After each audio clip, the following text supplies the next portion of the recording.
All right, hello everyone, and peace of Christ, all of you. Please invite your friends and let us have a good time together for today. I open early, specifically for those who live in Southeast Asia and far away from us, so we can have time for them before they sleep. Uh, we know that Islam, exists in actually the biggest country where Muslims are exist is Indonesia. Uh, and which make me really sad that Indonesia is a beautiful country and deserve something better. The Indonesian who converted to Islam, they follow a king who was in need of protection, not because he was believer. It was just an idea. You have many enemies around you and they want to attack you. If you convert to Islam, you will get the protection of the Muslim Sultan around us. So he converted to Islam, and then most of those naive people, they follow blindly. But what they convert for, they have no idea.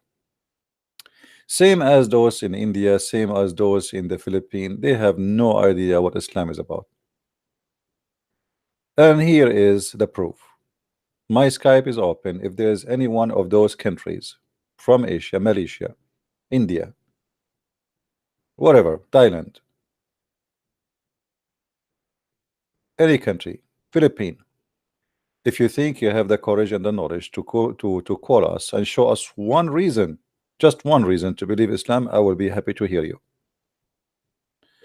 I find Islam is a very demonic and in the same time is a very silly, stupid cult. So I live in this earth, and imagine I live in this beautiful Indonesia, and then somebody told me, if you pray in the last few days, because the Prophet says there's a night, it's called the night of Al-Qadr, which nobody knows what it is. Supposedly it's when Allah he sent the Quran, as if the Quran was sent in one book in one night. And then because Allah he sent the Quran in that night, which nobody knows, including the Prophet of Islam, which is very funny, you do not know the date. Because he sent the Quran in that night, if you pray in that night is better than praying for 84 years. I mean, what is that? How silly, how stupid, how not logical. Is it fair that somebody praying for 84 years and then one guy he prayed for one night, he did better?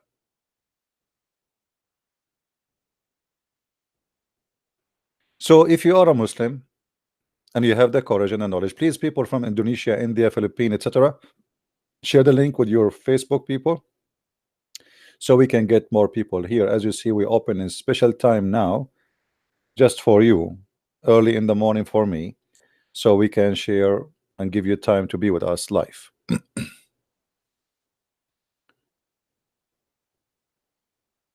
We have a lady said, her name is Sarah. She said, I am a Christian but love to open Muslim skins. I'm not sure what does that mean. What does that mean, Sarah? What open Muslims skins? Excuse my English, I did not get you. First of all, we love everybody, and we as a Christian, we've been taught, been ordered, if you want to be a follower of Jesus, to love everybody, including the Muslims. But loving the Muslims is not about giving them hugs, it's about saving them from going to hell.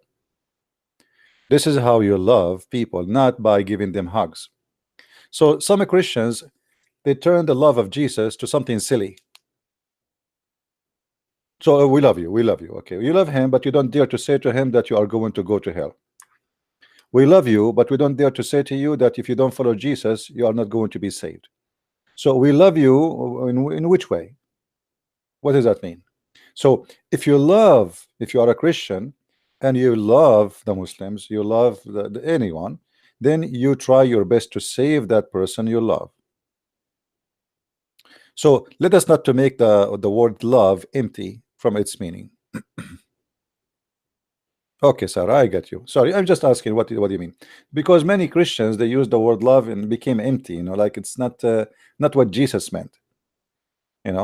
So loving people is not by giving hugs. Is not even by agreeing with them. Imagine you have a son or a daughter and she is taking drugs. So you love them for sure. So what do? You say, okay, take drugs, I love you? Or you do your best to wake them up from the bad practice they do? So we as a Christians, we should love the Muslims, absolutely, yes, but in a way where we can save them, not we agree with them and that you call it love. Uh, does Jesus reject some who knocks? Well, depend you knock for what. If you are coming to Jesus asking him, praying for him, asking for money, so you can you know, Jesus said it clearly, not everyone says to me, Lord, Lord, will enter the kingdom of my Father, but the one who do his will. So there's people, they knock at the door of Jesus and they say, Lord, Lord, but their heart is empty and they are fake. So somebody maybe believe in the power of Jesus and he wanna just gain the benefit of being following Jesus, not really he's in love with Jesus. It's like somebody, you have a son, he come to visit you only to take money because he need you, as simple as that, not because really he loves you, and that is a person which is fake. So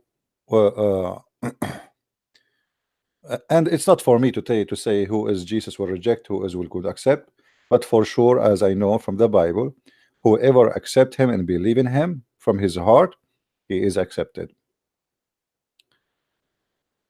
Why do the Jews reject the Messiah? The fact the Jews did not reject the Messiah, that is not true.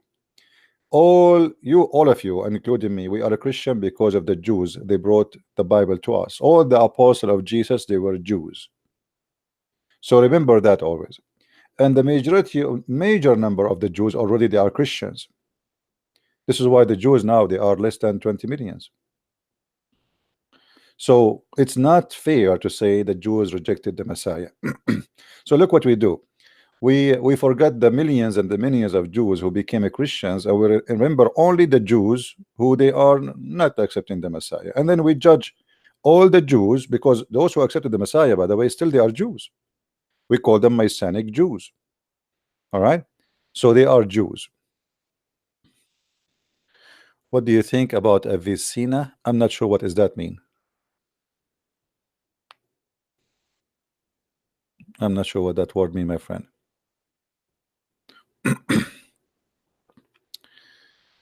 Happy Eid Mubarak. This is a pagan Eid. And what happy Eid? Worshipping the God who asking people to kill each other? How it can be happy? Let us see how many people get killed yesterday in the Eid. 4 in the city of Tripoli in Lebanon. Attack in a mosque in Pakistan. Assassination of a bunch of people in Egypt. I mean, you go just watch the news. I mean, happy Eid. It's very happy. We'll be happy if people live together in harmony and people don't kill each other.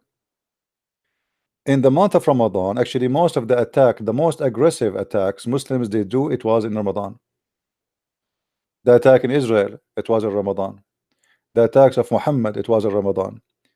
And you know, people they just copy paste words, they don't know what it's mean. How it can be happy by the death of people?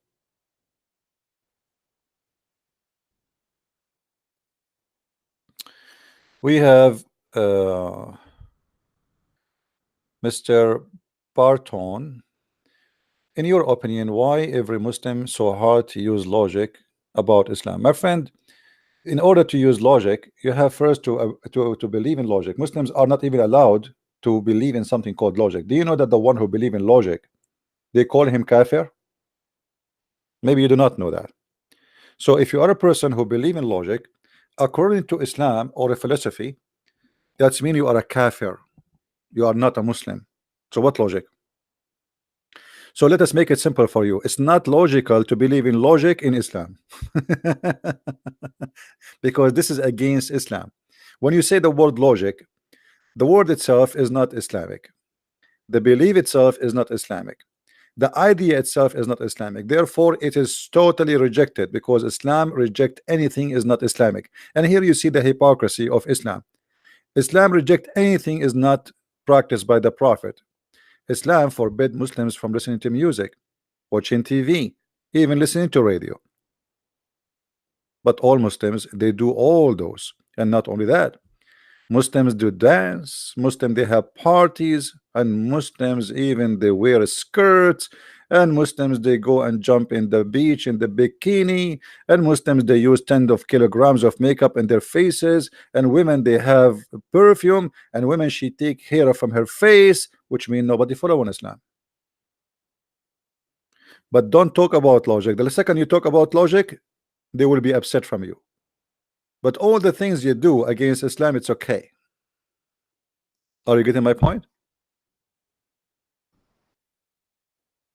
You will see a woman, she is teaching us about Islam, making a speech, and she is having like 5 kilograms of makeup to the point you cannot see even the color of her skin. And she's telling us how amazing Islam is. But Islam says if you wear a makeup like this, you are going to go to hell.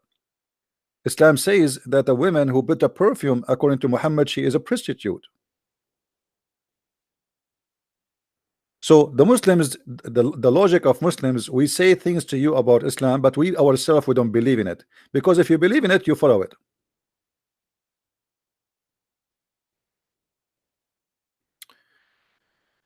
Do we have any Muslim from Indonesia would like to call me? Any Muslim from Indonesia, Philippines, Thailand, Malaysia, please feel free to call me. Our time today is for you, my friends. Is it true that Prophet Isaac married a minor girl? Is it true? Prove it. Is it true?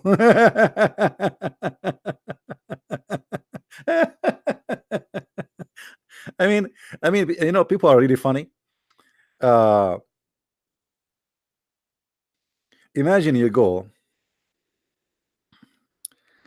to a big store and you stand in the door, and each one he leave, he says to him, is it true that today the goods is for free? Is it true? Get in and check. Get in and check. Let us see. They say things, they fool themselves, they try to fool you. Are you a fool? Are you a fool who believe anything people they say to you? You see, when I speak to Muslims, I show them everything I say word by word in the screen. Who is the big Islamic figure in Indonesia? I don't know. What is the big Islamic figure? There is no figure. You mean a person? All of them, they are politically motivated, seeking power. They use religion to take over a country, not for the benefit of anything. They don't even believe in Allah. The one who believe in Allah really is the one, the naive, the poor one. Those that believe blindly, they have no idea who is Allah. You ask them a question about Islam, they would tremble in their place. All what they know, Bismillahirrahmanirrahim, I mean, okay. Ask them a question about what they just said, they do not know.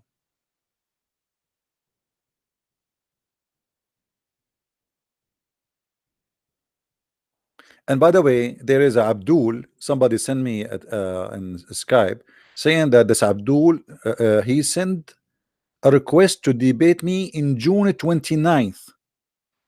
And the topic is Jesus God? Like the guy, he decided the date, he decided the topic, and that's it.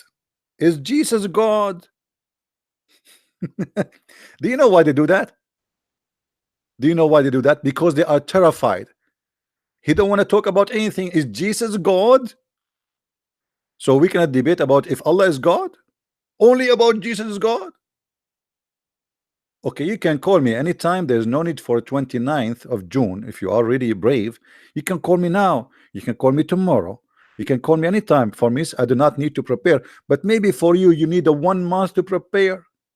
June 29th. What about next year?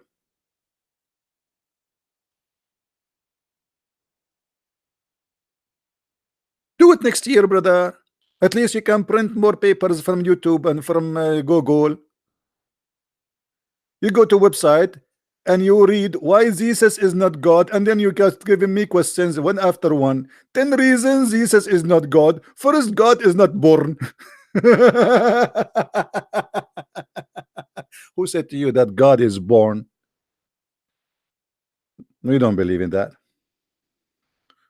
The birth of Jesus in this earth is not the time of his existence.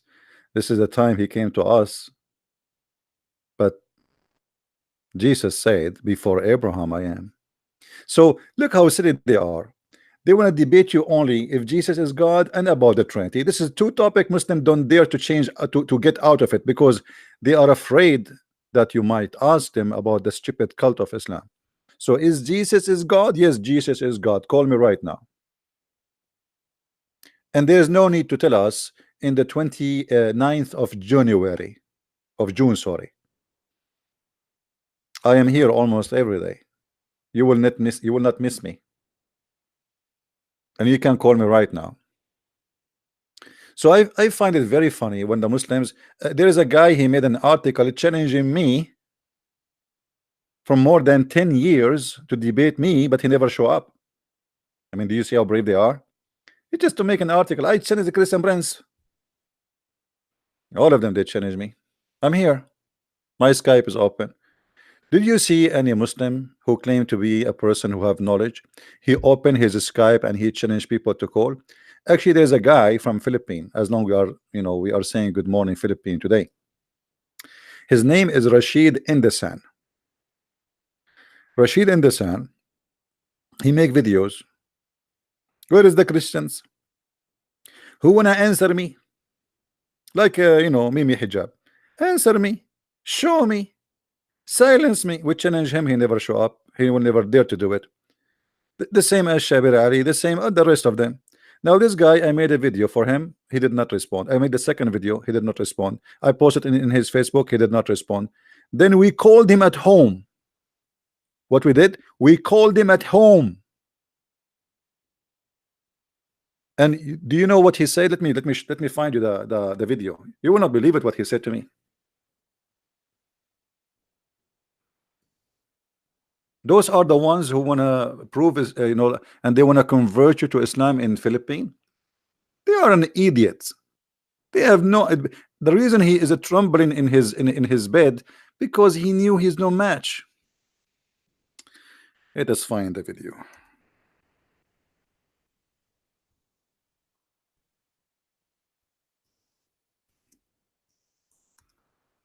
And the funny, he said to me, I debated a real American. You are not American. You are not American. Unbelievable. Okay, not real American. I want to see your name. I want to know your name. We will arrange everything. I debated. There are at least 3 times I have experience in Paltok. Okay. Okay. You give me show me your face. Show me your face. Christian Prince. Give me your face. Christian Prince, Give are me you your getting name. this? We CP? will arrange it Are you getting this, in CP? Paltok. I will ask the brothers here from Salam TV to arrange everything. Don't dictate me. Who are you, by the way? You have no experience in a debate. The people, they don't know you.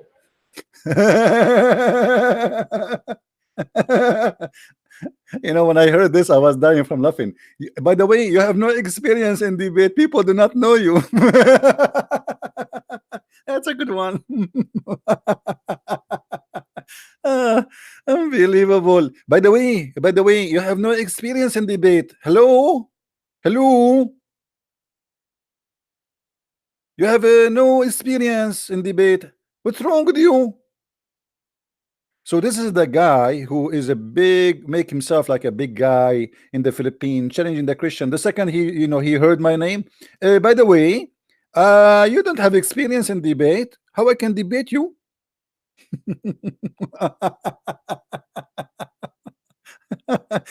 And now, not only that, he says, I'm trying to debate him because I wanted to be known. You believe it?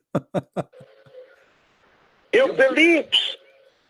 What What is your religion, man? Are you Catholic? Listen, Are you listen. born again? Are you evangelicals? I said, why does, And listen, you don't, wait.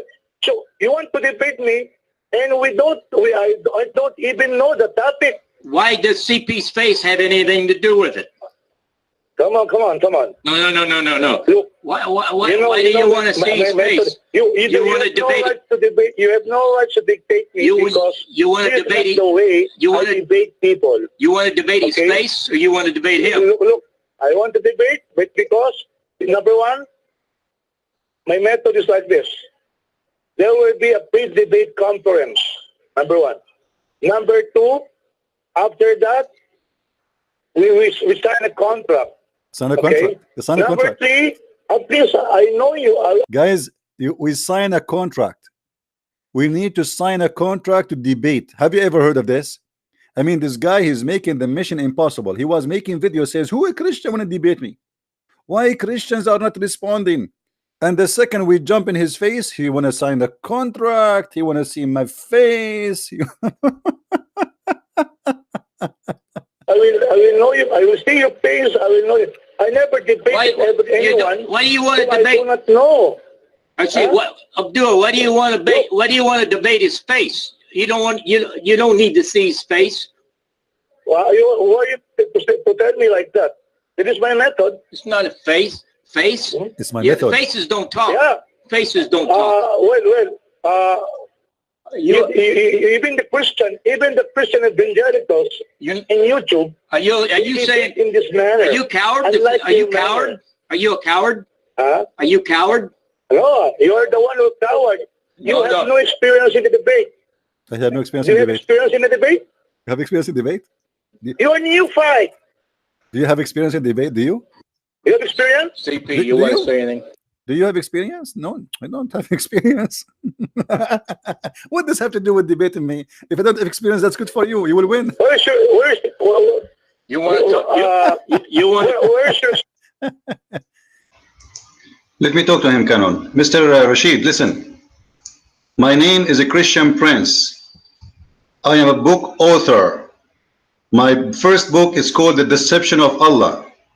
My second book is called Quran and Science in Depth. I debated thousands and thousands of Muslims, scholars, sheikhs, real sheikhs, not like you. And you are making excuses. I'm using Paltalk, not TV, to see my face.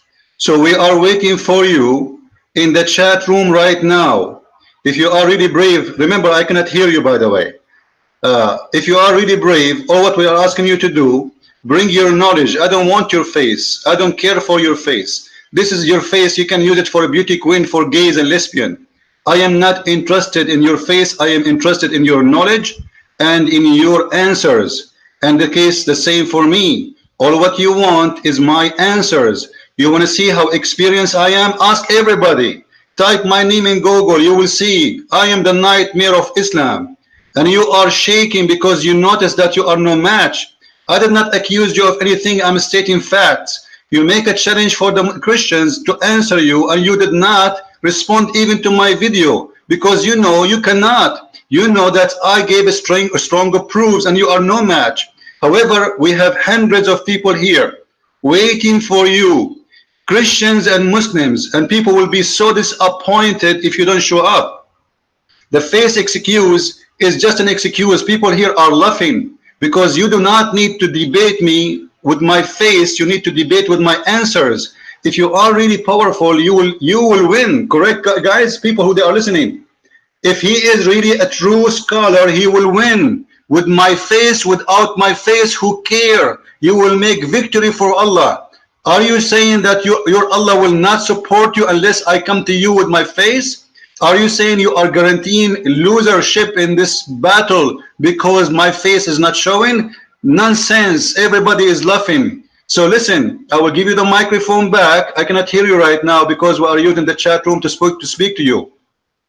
I challenge you. We are waiting right now, and I gave you time in advance to prepare yourself. However, you can bring with you as many as you want. Ask, call all the Muslims you have in your town, even in Saudi Arabia.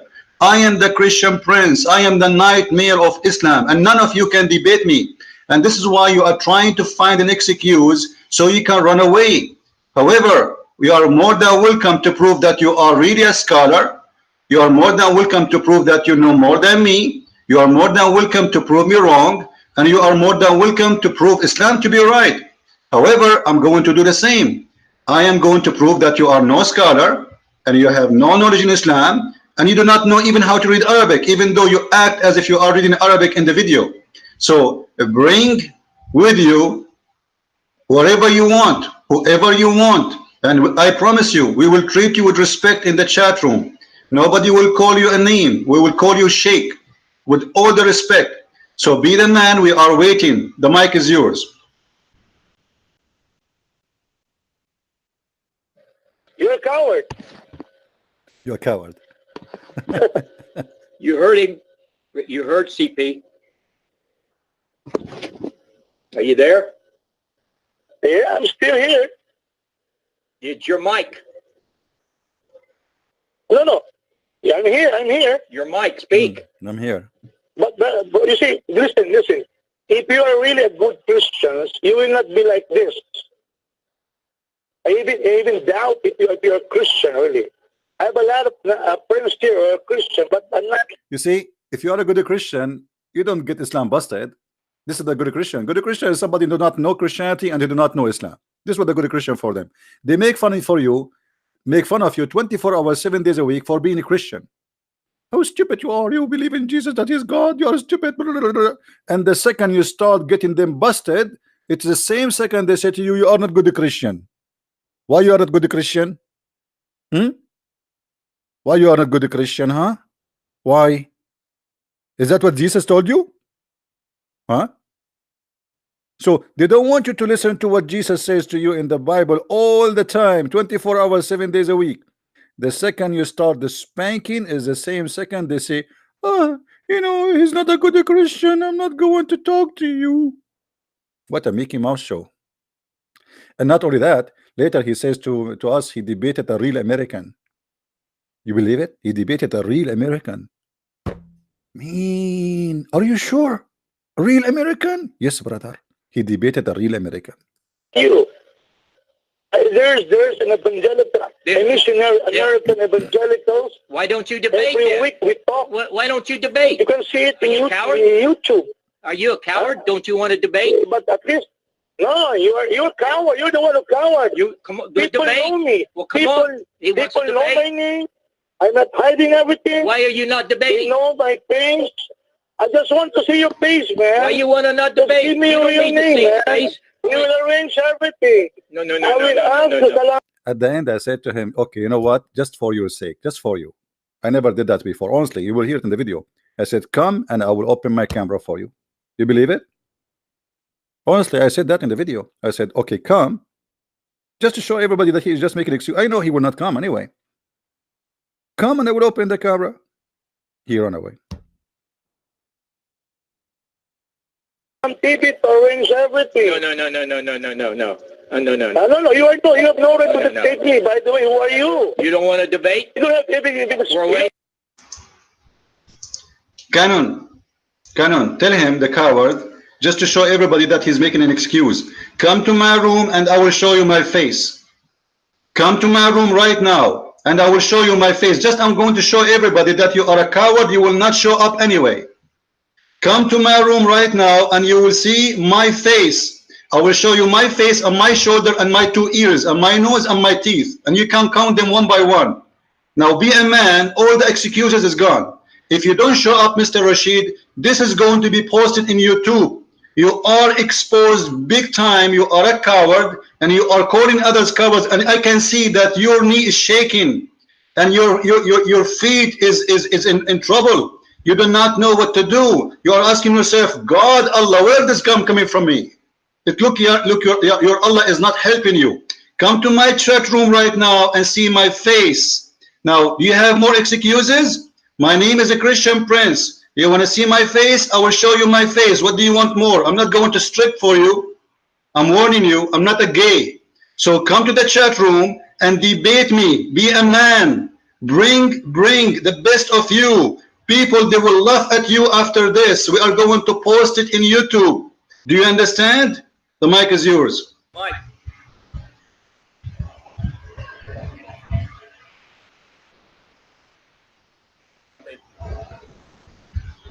think he hung up, CP. He hung up. He hung up. He was bragging about seeing my face for an hour, and then when we showed him, okay, come, and they will show you my face. And by the way, I'm not showing my face for his benefit, because he might have attack. Because now look, you debate me, you have my knowledge, and then you have my face. I mean, this is horrible. Two hit in the head at the same time. So I'm saving you actually by not showing my face. Actually, if you see my face alone, you will be like a rabbit who do not know what to say. Well, you want to see my face? Me myself, I don't have a mirror at home. I get scared. Once I went to the elevator, I saw myself, and I came out from the elevator. I said, "Who is that?" Why you want to see my face, my friend? And look what the Muslims they do. They talk too much about debating you, especially if it's me. And then they spend 10 hours to talk about, let us debate how to debate. And then after you debate for 10 hours how to debate about the debate, they don't do it.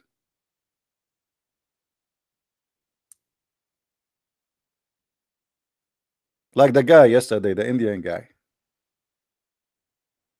When I say to him, Aisha, she was 9 years old when she went to the house of her husband, he says she was 6. When I say she was 6, he says it's 9.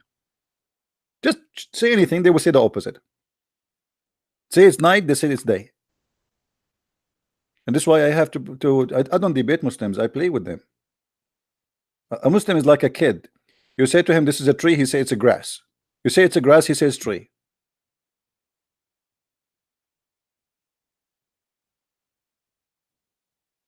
And here we go. Who is a Muslim when I call me? Especially if you are from Indonesia, or from India, or from Philippines, or from Malaysia, or from whatever. Anyone? Especially those who, you know, like this guy is from where? I think I am assuming he is maybe from India or Pakistani. Sheikh Asrar Rashid. He wanna debate me in June 29th. Sheikh. And he called himself Sheikh. Oh boy. Let me introduce myself, Bishop Christian Prince. Well, you call yourself Sheikh. Who are you? What do you mean Sheikh? In the Muslim world, anyone who grow a beard is a Sheikh. If this is the case, I am Sheikh since I was 9 years old. Because since 9 years old, I have long beard. They used to kick me out from the classroom because they think I'm an adult. What make you Sheikh?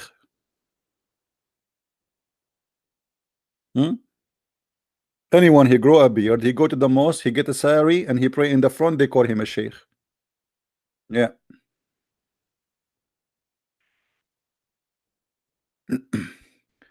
Learn how to speak Indonesian. Yeah, I'm going to go to Indonesia, stay there for maybe a year so I can learn Indonesian. But the problem is in Indonesian, the food is good, my friend, and I'm going to get fat there. I don't like that. They have a very nice food there, and Indonesia is a beautiful country. I might not come back. You know. Then in what I would do next? Like, you want me to marry an Indonesian? Man, that's it. I will stay there. Look how beautiful this country is. Beautiful people. And then what? You want to have like a Indonesian Christian Prince Junior? 1, 2, 3, 4, 5. We are Arab, my friend. In 10 years, I will have 20 children. Twin. You know, and then we open at like 44 YouTube channels, and my kid, you will see my kid, he is like 1 day old, he's saying, any Abdul will debate me? So one Christian Prince is enough for now. Do we have any Abdul would like to call us and show us something good about the cult of Islam?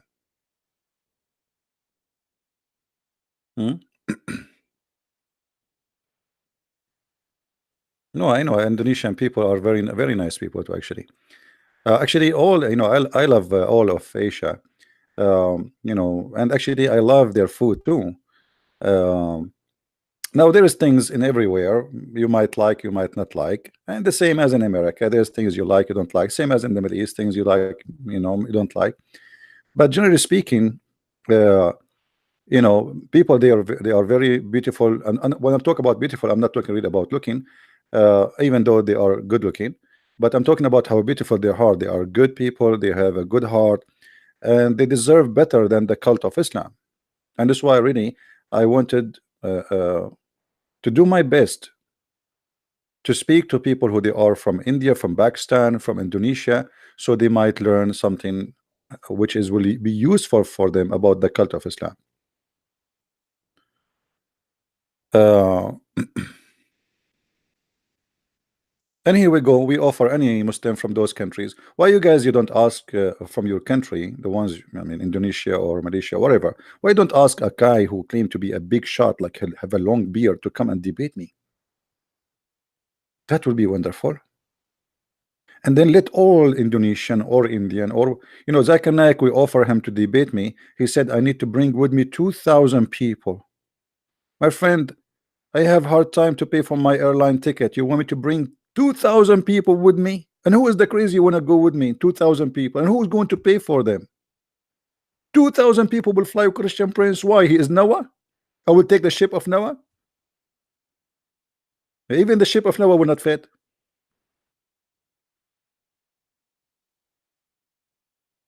I mean, they make it mission impossible. 2,000 people. What about 1,999? Is that okay? Hmm? Yeah, but please don't talk against brother Zakir Naik. Zakir Naik is a special person for me. I learned a lot from him, brother. You ask Zakir Naik about any topic, he knows everything.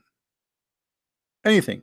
They told Zakir Naik, why you are against teaching Christianity in the school? He said, brother, first of all, Muslims is the only one other example we have at school. And then they want to teach you mathematics. And then you bring somebody, he will teach you that 1 + 1 + 1 is equal to 1. This is the wrong mathematics. So we cannot allow that. I mean, look at the logic, man. I mean, that's it. We are done. How we can answer this? How you will bring a Christian? He says to you, 1 + 1 + 1 is equal to 1. Mathematics. Very, very smart. And who said that the Christian believe in 1 + 1 + 1? You idiot. It is you who do not have any kind of mathematics. By the way, guys, do Allah knows mathematics?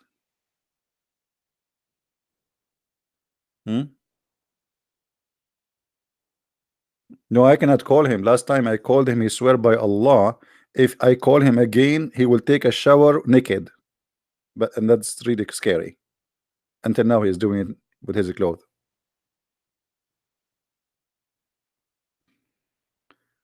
So, do we have any Muhammadan from Indonesia and from Philippines, or from Malaysia, from any India, would like to call me? My Skype is open, my friend. If you like to call me, please feel free.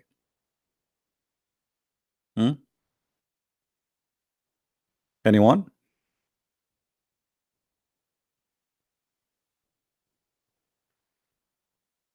Always when the Muslims they reject Christianity, let me show you some of the logic of Muslims. Just some. All right. Actually, I don't want to say the logic of Muslims, the logic of Allah. If we open the first chapter in the Quran, just to show you how silly this religion is.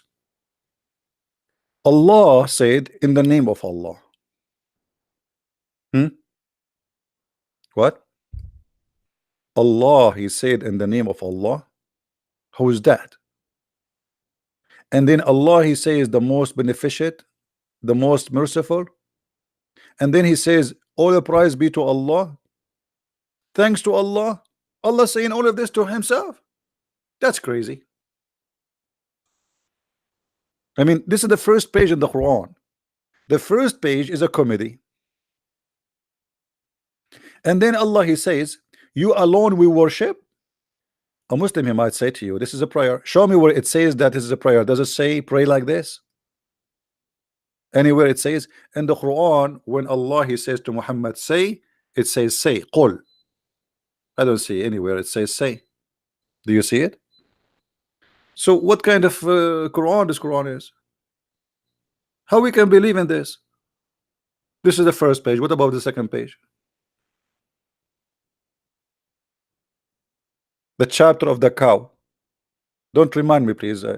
I was speaking to thousands of Indian Hindu, and I told them, do you know, brother, that the biggest chapter in the Quran, brother, is the cow chapter? All those Hindus became Muslims after 2 seconds.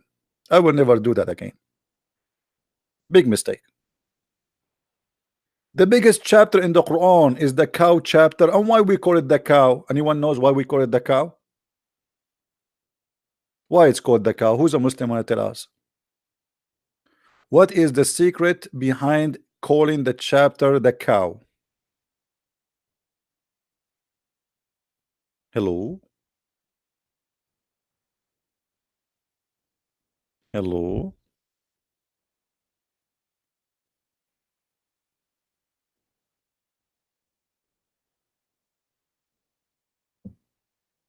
Anyone?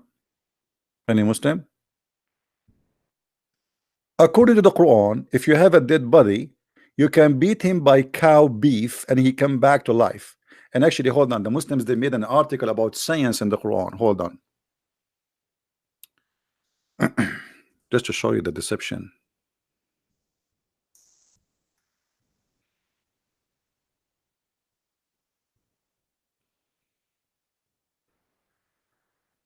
Oh, guys, you will not believe it what I'm going to show you now. I'm afraid that many of you might convert to Islam immediately. Hold on. I don't know if I should show you that or not. I'm afraid. Look at this. Look at this. Scientific miracles in the Quran. Heart massage. Heart massage. Where? In the Quran. Quran says heart massage. Brother, are you sure? Yes, brother. Brother, again, brother, are you sure? Brother, I'm very, very sure. Many miraculous features in the Quran prove it is the word of Allah. Facts are revealed in the verses through scientific facts, the descriptions of the past, and the mathematical codes that could never have been known to anyone. I feel I'm crying already. Okay, go to the topic. Quran cannot be the work of any human being. One of the verses that may be referred, I like it when the Muslim they say maybe. Disclaimer, disclaimer. Did I say maybe? What do you mean maybe, you idiot liar? Either it is referring or it is not. Maybe this is the science of maybe. Nice to meet you. By the way, I'm going to open university, and if you study in my school, maybe you will learn something. And if you graduate from my university, maybe you will be someone have knowledge. And if you study in my school, maybe you will turn into a bit donkey. I mean, what maybe? Is that science or not? Okay, this is the science of maybe. Referring to future, verses 73 of Surah Al-Baqarah. Okay, remember when you killed someone and violently accused each other of it, and Allah brought out what you were hiding. We said, hit him. Hit him with part of it. In that way, Allah give life to the dead, and He show you His signs that helpfully will you understand. Chapter 2, Baqarah, and verse number 72, 73. Okay. Explain, please, the science. Please. We are desperately. Among the meaning of the word Arabic term dara biba'diha, translated with part of it. In the verse above, someone or some people, in the context of the meaning, the verse may be, again maybe, Again, maybe. Okay, science of maybe. Maybe a reference to heart massage, you idiot. What heart massage? The guy is dead. They killed him. They slew him. Heart massage. The man violently was slaughtered. The heart massage for somebody, he have a heart attack. And look, and they will say to you, striking his chest by from above, which make it possible to restart his heart. It is stop beating. Allah knows the truth. The person who massage administrated and the directors regarding the lose consequences and the expression of the heart and the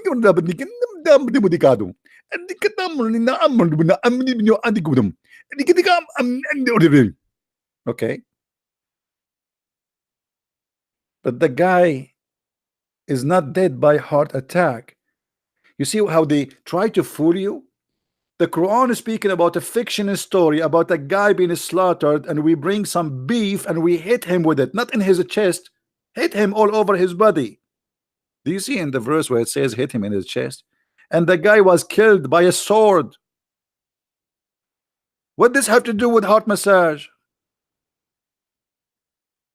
Do you see how maybe Quran is speaking about science? And by the way, in America, brother, if you go in the FBI department, in the first floor, you see a big freezer. Do you know why, brother? Because anyone he died, they hit him with beef, and he come back to life, and he said the one who killed him, and he die again. Because this is what the verse in the story is saying. The guy was killed. They want to know who killed him. Allah told them, bring some beef, and hit him. Brother is not waking up. Beat him more. Brother, and by the way, some scholars they say they hit him with the tail of the cow. Some they say with the tongue. Some they say they know they will hit him with what. Anyway, it's beef. Just let it go. What if we go and see the interpretation of the verse? Shall we? Okay, let's go to the interpretation.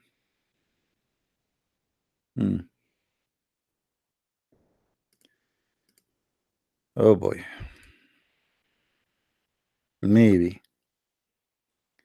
And now supposedly they are assuming that you are a donkey who will accept the science of maybe. Okay. This is Ibn Kathir. Let us see. So we said, strike him, the dead man, with pieces of the cow, meaning any part of the cow will produce the miracle if they struck the dead man with it. Okay. But they killed who? How the man died? They killed him. They slaughtered him. They killed him by a sword. This is not about heart attack, you liar. What massage? You can bring somebody who was killed by a heart massage? Huh? The whole chapter here is about a murder, not a guy who died by heart attack. So look how they fabricate stories. And then they brought him, Allah brought him to life, and this is how Allah he brought people to life, by beating them by beef. So are we expecting in the judgment day Allah will import billions of tons of beef from New Mexico, and he will use it to bring us back to life? And this is how Allah he bring people back to life, by beating them by beef. So Allah his power is limited to beef. Like Allah and beef is like that goes together. This is how Allah let us drink something. This is how Allah he bring people to life. Let me get some water. Hold on.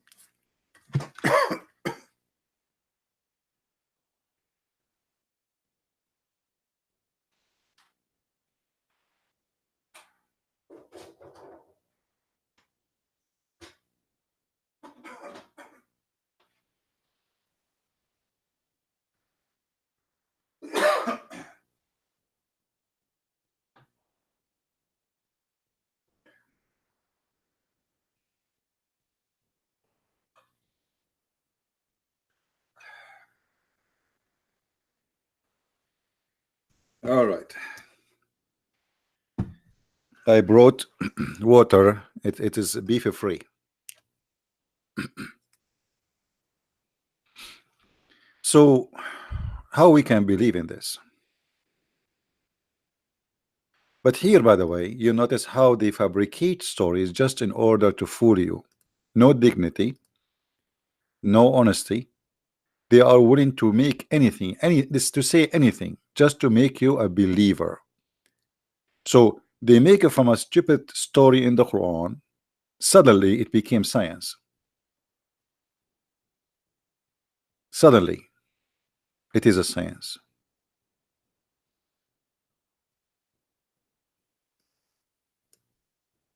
Do we have any Muslim want to say something?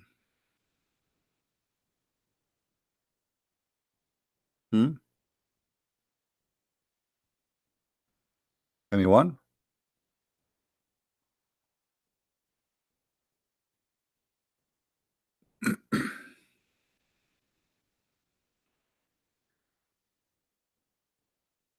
Any Abdul?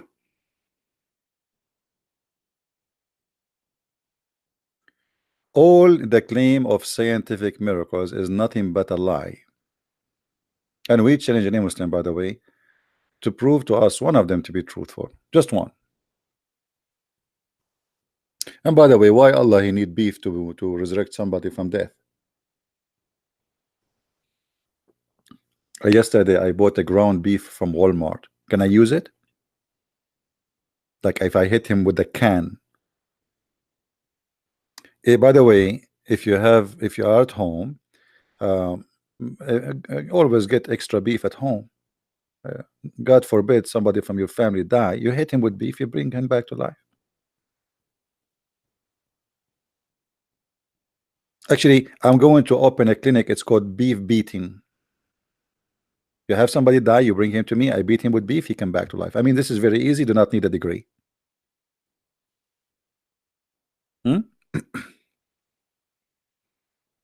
But the problem is, if I live in India and there is an area which is of Hindus, how they will allow me to bring beef? They will beef me before I get the beef. Unbelievable.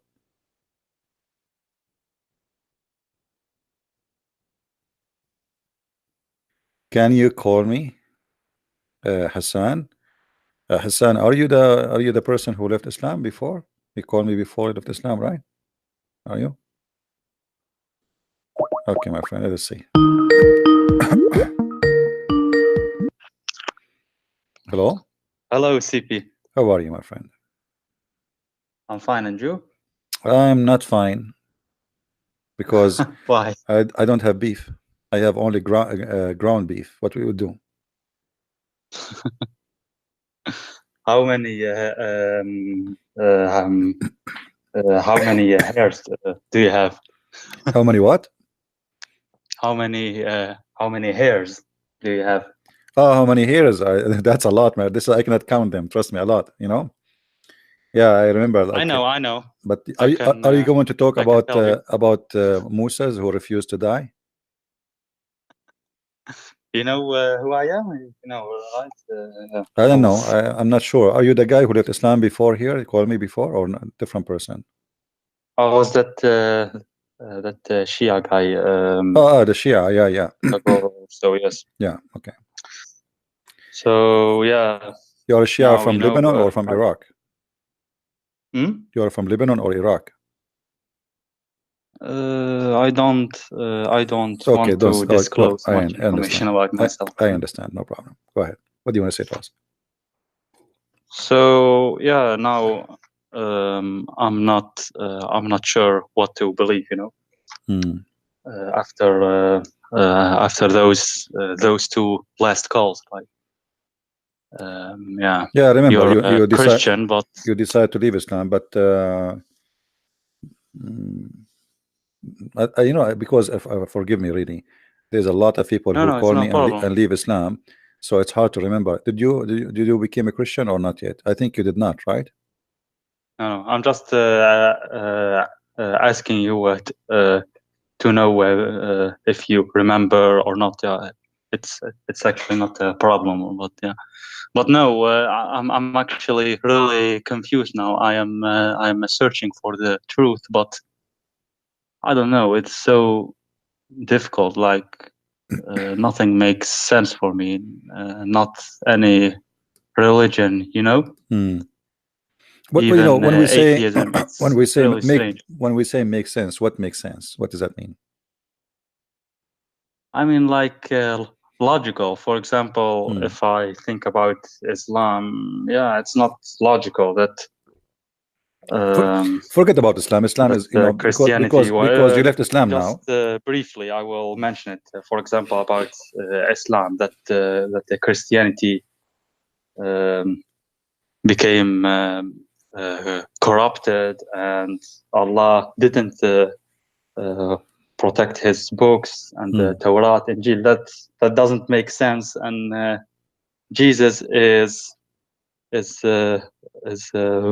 born from a virgin, but somehow he is not the mightiest or the best of mankind in Islam. Yeah. Muhammad is higher, but he is the only one who is born from a virgin, so that doesn't make sense. But for example, in Christianity, it does make sense, because he is indeed, according to Christianity, the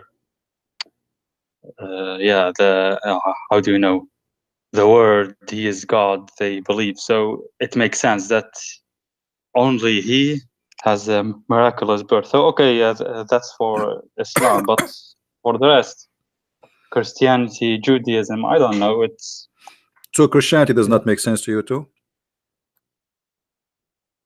like not really.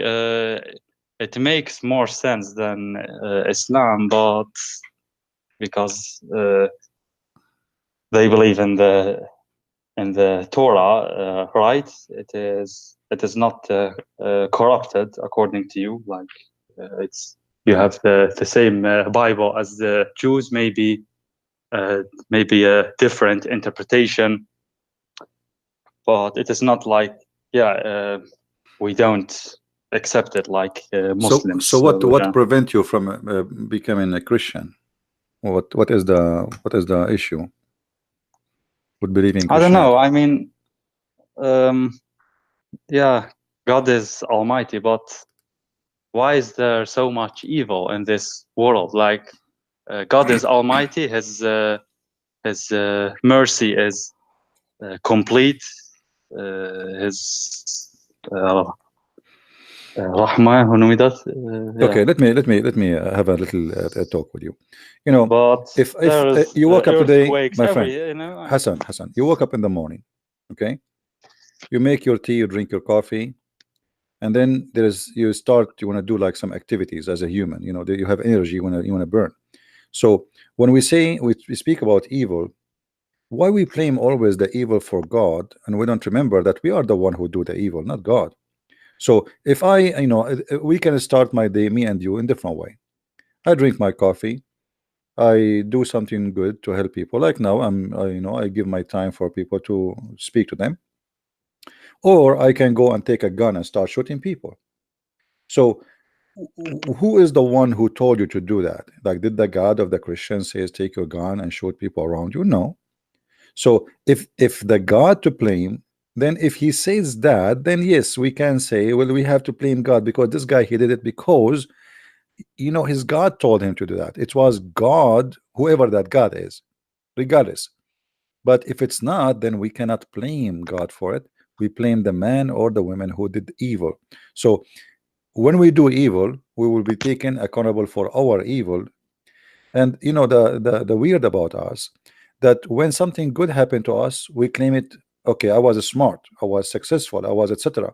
But when something wrong happened to us, we blame always God. But the fact the earth is full of a human who do evil to each other, and God has nothing to do with it. And I'm talking about the true God, not Allah. So human being, you see, when you go to the wood, you are more secure if there's nobody around you, a human. You will be more worried if a human around. You will not be worried too much about animals, because animals, if they attack to eat. Human, they can attack just to kill, you know, to do evil, right? So you will sleep more comfortable if you have a dog next to you, but not a human you do not know, because you don't trust him, but you trust a dog. So we don't want to blame evil for God, and the fact it is that we are the one doing evil, and then, you know, we make it's God. You see, Muhammad in the Quran, if you remember, there's a verse that says وَمَا رَمَيْتُ وَإِنَّمَا اللَّهُ رَمَى. You remember this verse? No. Okay, I will show it to you in the screen. The Quran make you feel that you are not guilty for killing and murdering, and which mean Quran promote murdering, in the same time make you believe that you are a good person. So if we go in the screen, let us show you on the screen. All right, in chapter 8 verse number 17 as an example, it says the following: you killed them not, but Allah killed them. Actually it says, you can read any translation you want, slew them, kill them, whatever. So look what the evil Muhammad he did. This is not God, this is the evil Muhammad. He made the Muslims believe that when you slaughter a human being, it's not you who killed him, it's Allah, and that will make you feel better after doing your murder, because it's not you who killed him. It's not you who throw your arrow, it's Allah who throw it. It's not you who slaughter by the knife, it's Allah who used the knife. So a cowardly teaching that God supposedly he can kill, but yet he will use you to kill. He cannot kill himself. So now Muhammad he hit two birds in one stone. He made you kill, and then he made you a professional criminal who don't feel for your victims, because now you don't feel guilty. I did not kill him, it's Allah who killed him. So you go and slaughter more and more people. In Christianity, we don't believe in this garbage.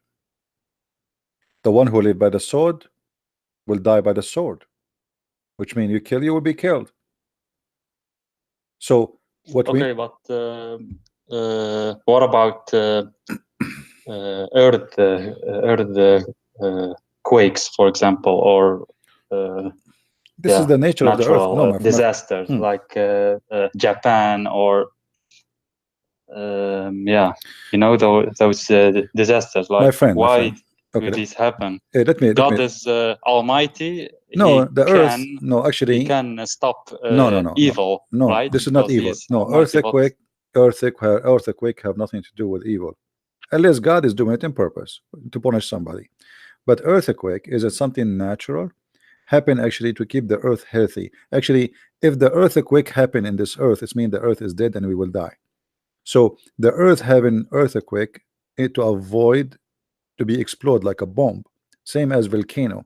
See, imagine if we don't have volcano, and then the pressure is build up, and then the whole earth will explode. Earth became like a bomb, explode like pieces. So volcano, earthquake happen to keep the earth alive and healthy. Same time, you as a human being, you should use your brain.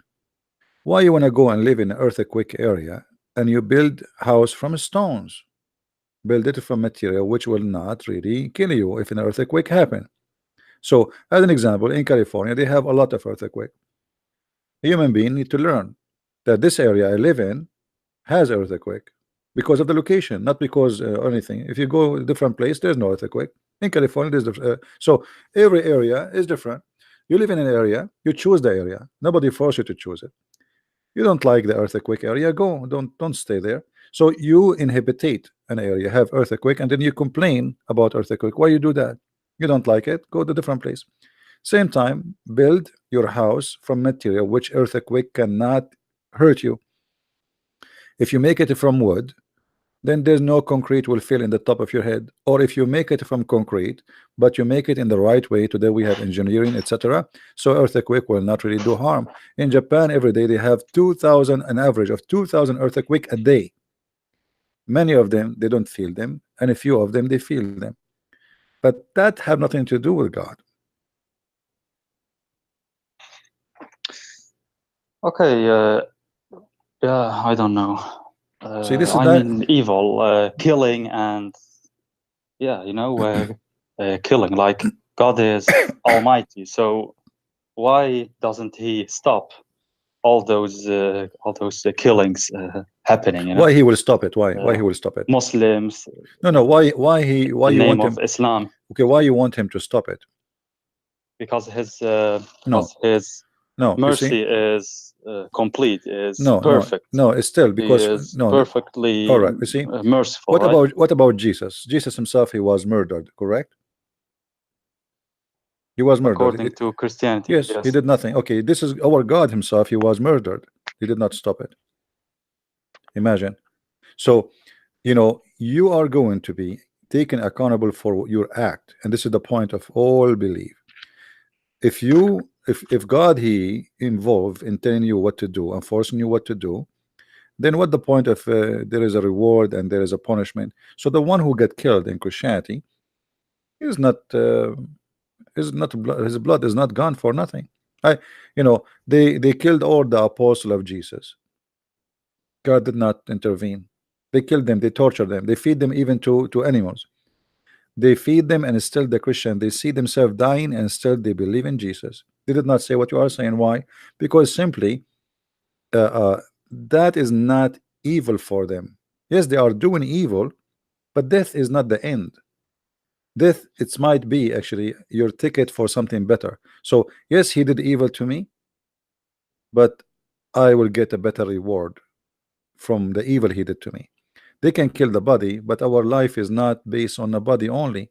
We believe in eternity. In eternity, life in earth is short. Like yesterday you were a kid, tomorrow you are old, and the day after you are dead. Extremely short. You will not believe it. Yesterday I was 8 years old. Today I'm 17. We are Arab. Yeah, okay, We but go in different direction. still, yeah, I don't know. It's so okay. You have Buddhism, Hinduism. Then why Christianity only? Every No, I'm not saying to you Christianity everyone only. No, claims to be yeah, here we claims go. to have the truth. So Okay, why not no, Buddhism, Hinduism? But it's not about Christianity only, my friend. It's you, God. He gave you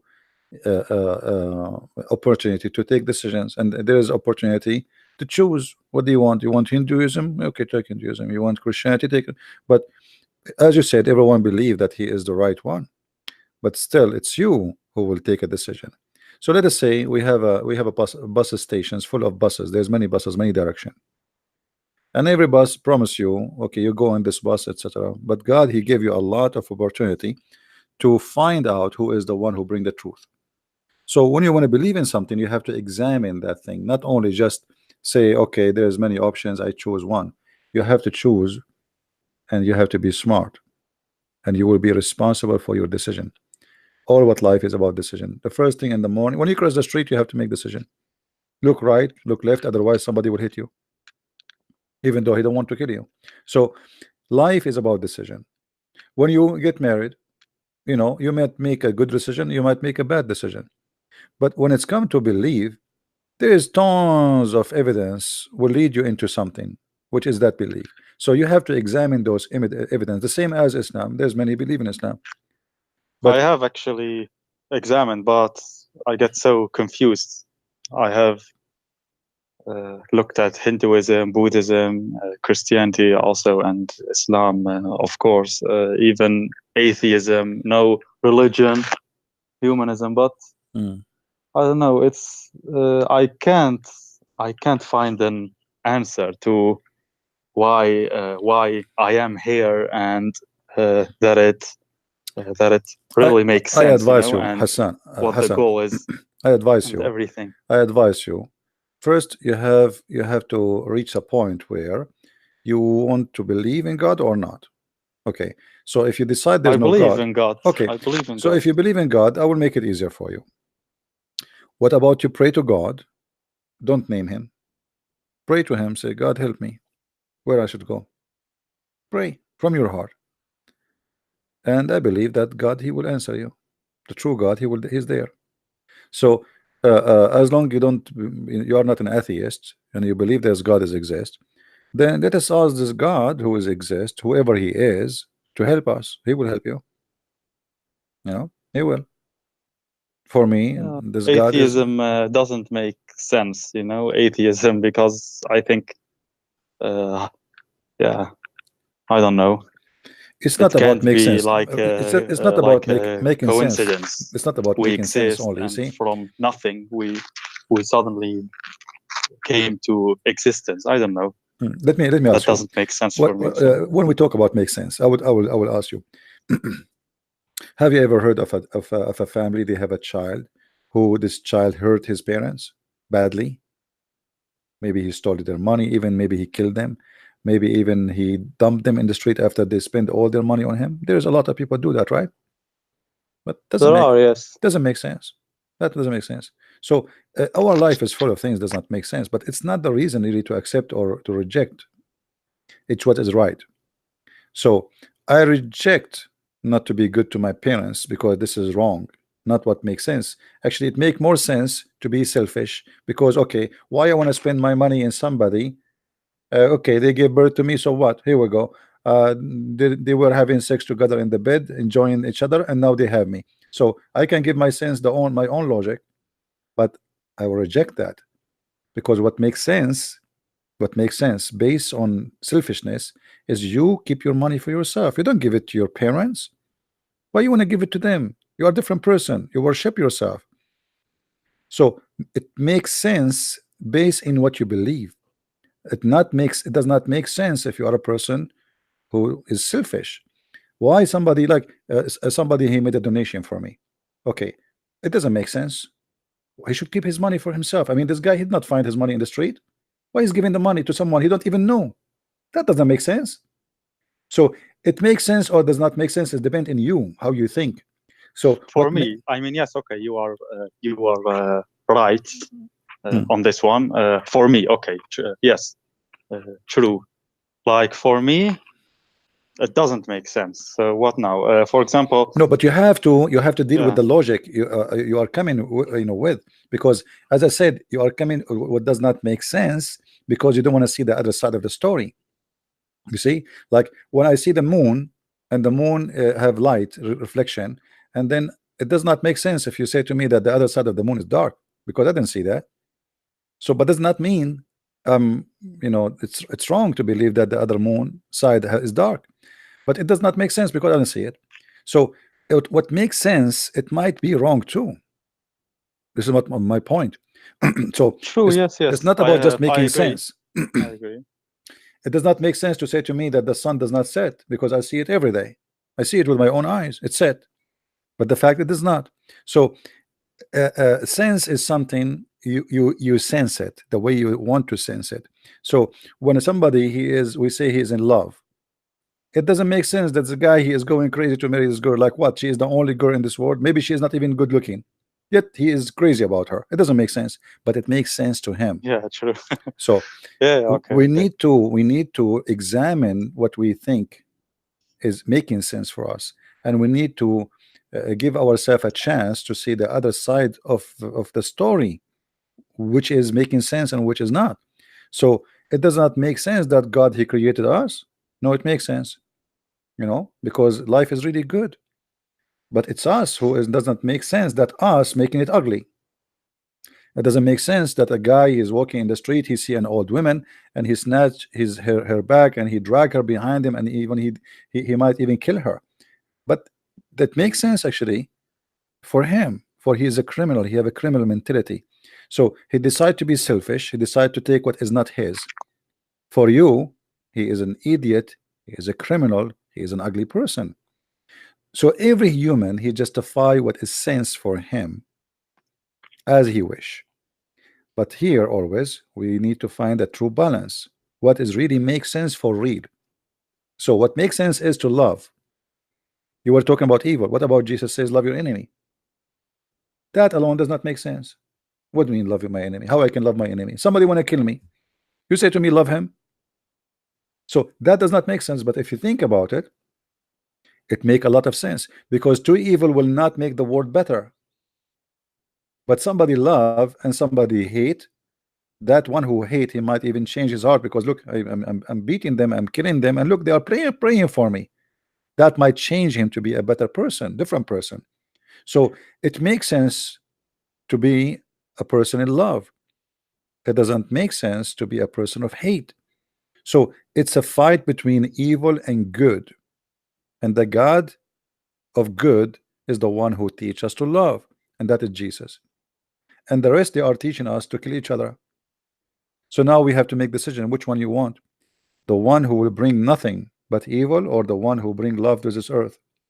You see, if the whole world practice one sentence of Christ, which is love your enemy, imagine this earth will be different earth. This will be heaven.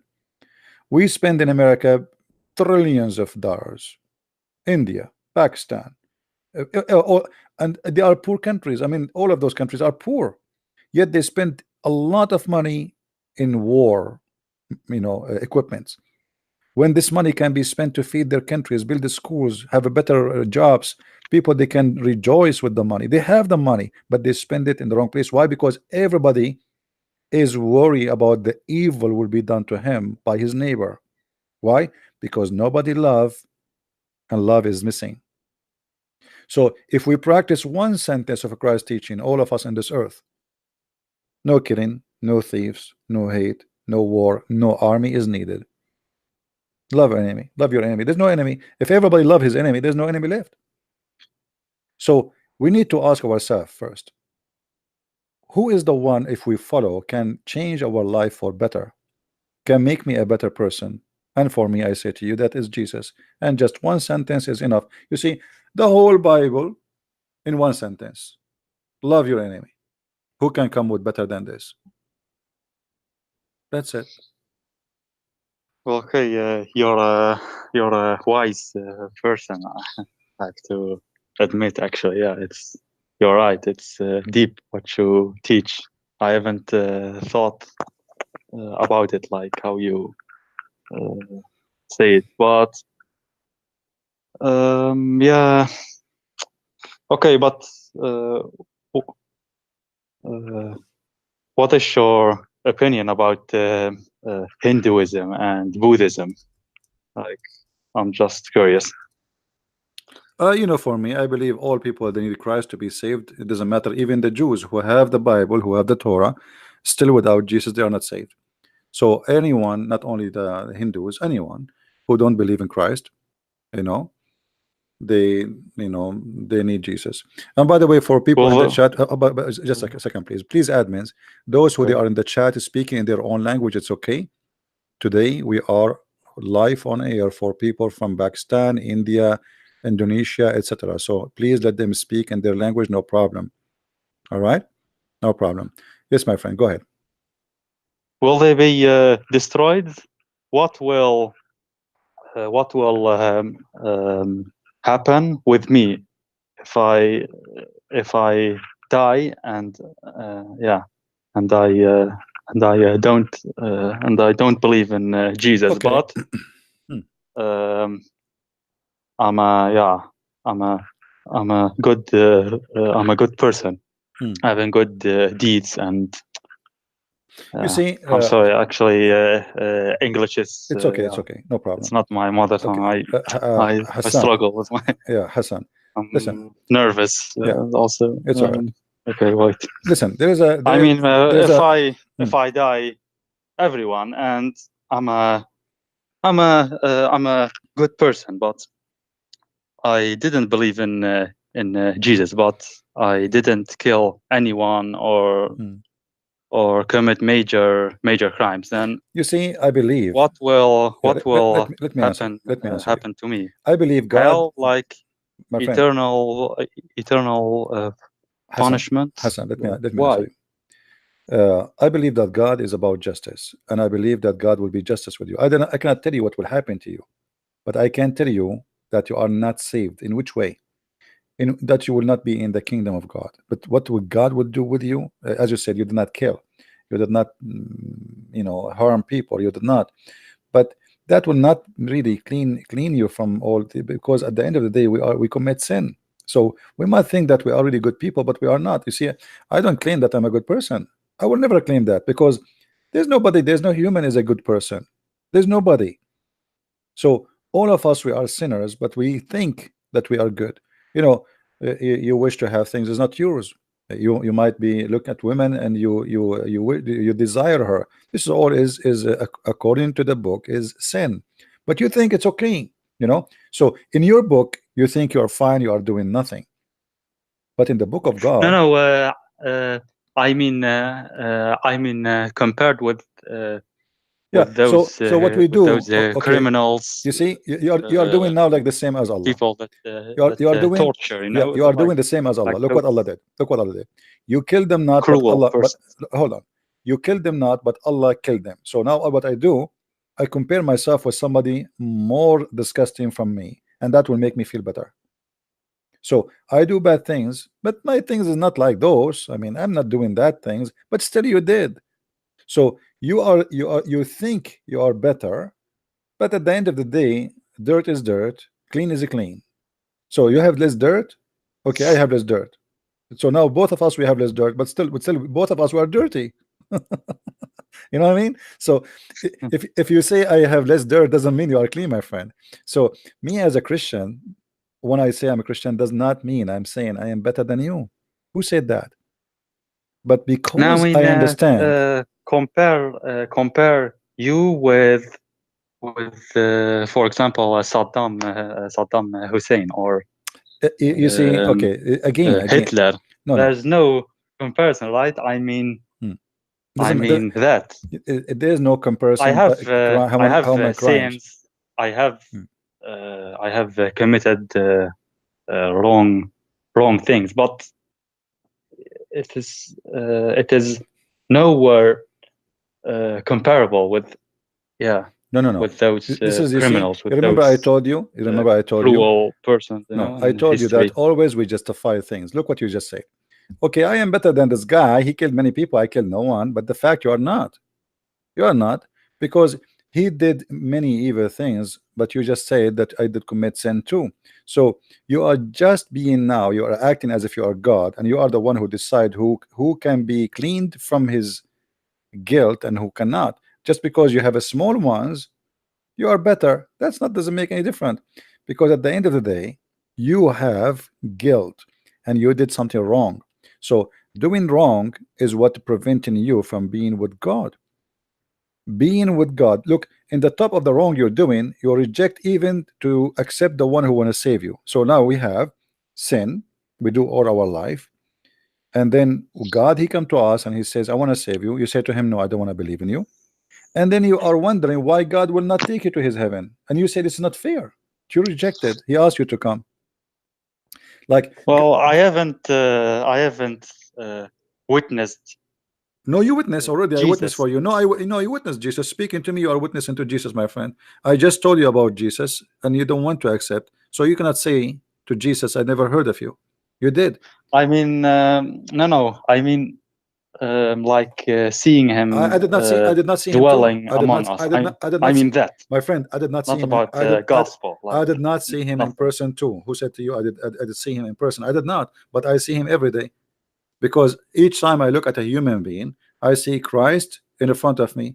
For Jesus said, I was hungry and you feeded me. I was a prisoner and you visited me. I was sick and you came to me. So Jesus told us that I am in all those people around you. Anyone who need help is Jesus.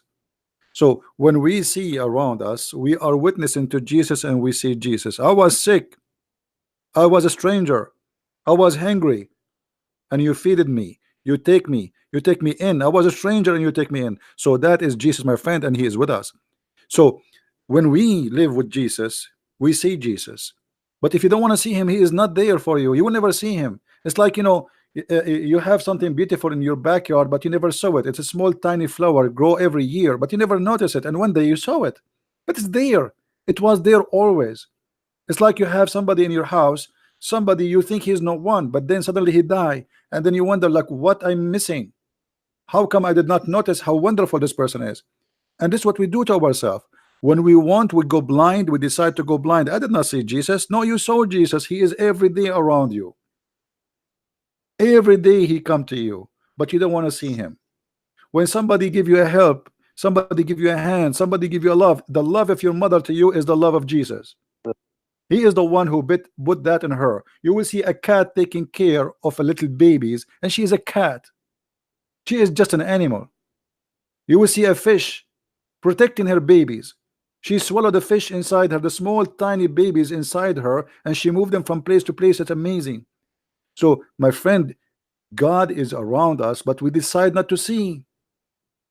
God is love. Whatever you see love, you are seeing Jesus, my friend. I don't know, man. I'm scared. Actually, I'm shaking. I don't know. I'm actually nervous. You are nervous because you are feeling the truth, my friend. You are feeling the truth in what I'm saying to you. I'm saying to you the truth that Jesus is with us and he is everywhere, but we don't want to see him because we decide to go blind. Me Look, talking to you now, me talking to you I is the listened love to of Jesus. the gospel, Why and I it is want to waste beautiful. my time, I'm Hassan? not. Hassan, why I want to waste my time talking to you? Here we go. I will go watch TV. Why I want to waste my? This is the love of Jesus making me stay with you, doing my best to help you. Otherwise, there is no reason. I don't know you. You do I not know know. me. Okay, so you say you don't see Jesus. No, he's there. But if you don't want to see him, you will not see him. It's like, you know, somebody have a mother. She come when he was a kid. She cover him. He grow up. She feeded him. She take care of him. He gets sick. She cry for him, and he did not understand why he should love his mother. Well, she cover you by love all her life. She is willing to die for you, yet you don't see it. People, they decide to be blind, and then your mother or your father get old. What we do, we put them in a nursing house for old. Where is the love? Because you decide to be blind. That those people who did all those things for me all their life, spend their money, their time, their love, their tears on me, I dump them in a nursing house because I'm evil, as if they are cat who retired. So human being is a person. That makes me sad, actually. Yes, it make me sad too. That's what I'm talking about. So human being, when he want, he turned to be an evil creature, but he is the one who to blame himself, not on no one else. God, he showed you love. What you do it, you return it in evil, even to the most close people to you. A woman, she married you, she trusted you, she gave you your life. All the time she is with you, and now she's getting old. You don't like how she look like, you start cheating because you are evil. So human being, he do things, and always he blame God for his evil. He do it by choice. He hurt others, and then he says, well, if God want to stop evil, he can stop it. I'm not going to believe in God. That is exactly what the devil he want from you. He want you to think in that direction. Yeah, I mean that's very deep. I don't know, man. It's I invite you, my friend, to accept the Messiah. He is everywhere. We witness for him every day, and he witnessed for us too. you know I am a sinner. I am nowhere My perfect. friend, I am a I've sinner too. Who I said have to you? Who said to you, Christian Prince is better than you? I never said that. I never said I am better than you. This we are I've all, done wrong things my which friend. I really You see, regret in the past. Like you are a good I'm not, person. I can hear your but I can hear I your tears. I am can hear your crying. You are a good person. This is why I am inviting you to accept the Messiah. You see, if you are a bad person, you will not be now feeling and shaking and crying like this. But because you are a good person, you have a very good heart, and that's why now the Messiah is making you feel that. He wants you to come to him, and he's asking you, please, just give me your hand. And you know, you should do it because in your heart, you know that you need him. He do not need you. Still, he loves you. So I am, you know, I will be happy really to see Hassan accepting the Messiah right now because he is a good person, and I can tell. Maybe you are even better than me, a lot better than me. I did not No, cry. don't say You that. cry. You are crying. I'm not crying. See, you feel your sin. I did not cry for my sin. I know I'm sinner too, but you are crying. You know, You have a better heart than mine. Remember with my family members, I had like fights and actually stupid things. They are not worth it if I think afterwards. Sometimes My friend, I don't know. you I see, feel I believe. guilty. Like I believe guilty, now. like why did I was so superficial and. But you see, do you know I why don't know. Maybe. do you know why you're Yeah. feeling this? Because we spoke about the Messiah. The Messiah made you feel this way, and that's a very good thing. So look, speaking about the Messiah, me and you made us to come to reality check about what we do in our life, and to feel our guilt and try to fix it. So this is what the Messiah will do to you. He will be with you always, and he will guide you, and he will wake you up. So being with the Messiah is like having all the equipment you need to correct your life and to be a person you don't want to be before. So accept the Messiah today before it's too late, my friend. Life is very short. Me, I don't know. I might go to my living room and never come back alive. Nobody knows. So accept the Messiah, for nobody is clean, neither you, neither me. But he will cleanse us by his love, not because we are good, but because of his love. His love is amazing. And that's why I say to you, when you are with the Messiah, you see love everywhere you go. A person, he smile at you, this is the love of Jesus. Helping a woman, she is old, this is the love of Jesus. Helping somebody, he need your help, is the love of Jesus. That is Jesus, he's everywhere. So if we practice that, we are really Christian in this earth. And the Christians is not a Christianity is not a religion. Christianity is to live as Jesus, nothing else. Okay, but the thing is, I was naive, you know. Yeah. Nothing wrong with being naive, my friend. Okay, it's being naive. I was naive. Back then, all of us were naive. All of us, and somehow we are naive. I mean, back then I was really naive, but I came to know that people lie so much, and I didn't know that. So because of that, I have become maybe how do you say that? Skeptical. Is that right? Like, yeah, you have a maybe reaction. too much. You have a reaction. No because problem. all of the lies, I didn't know that people could lie so much. For example, about Islam, they say all those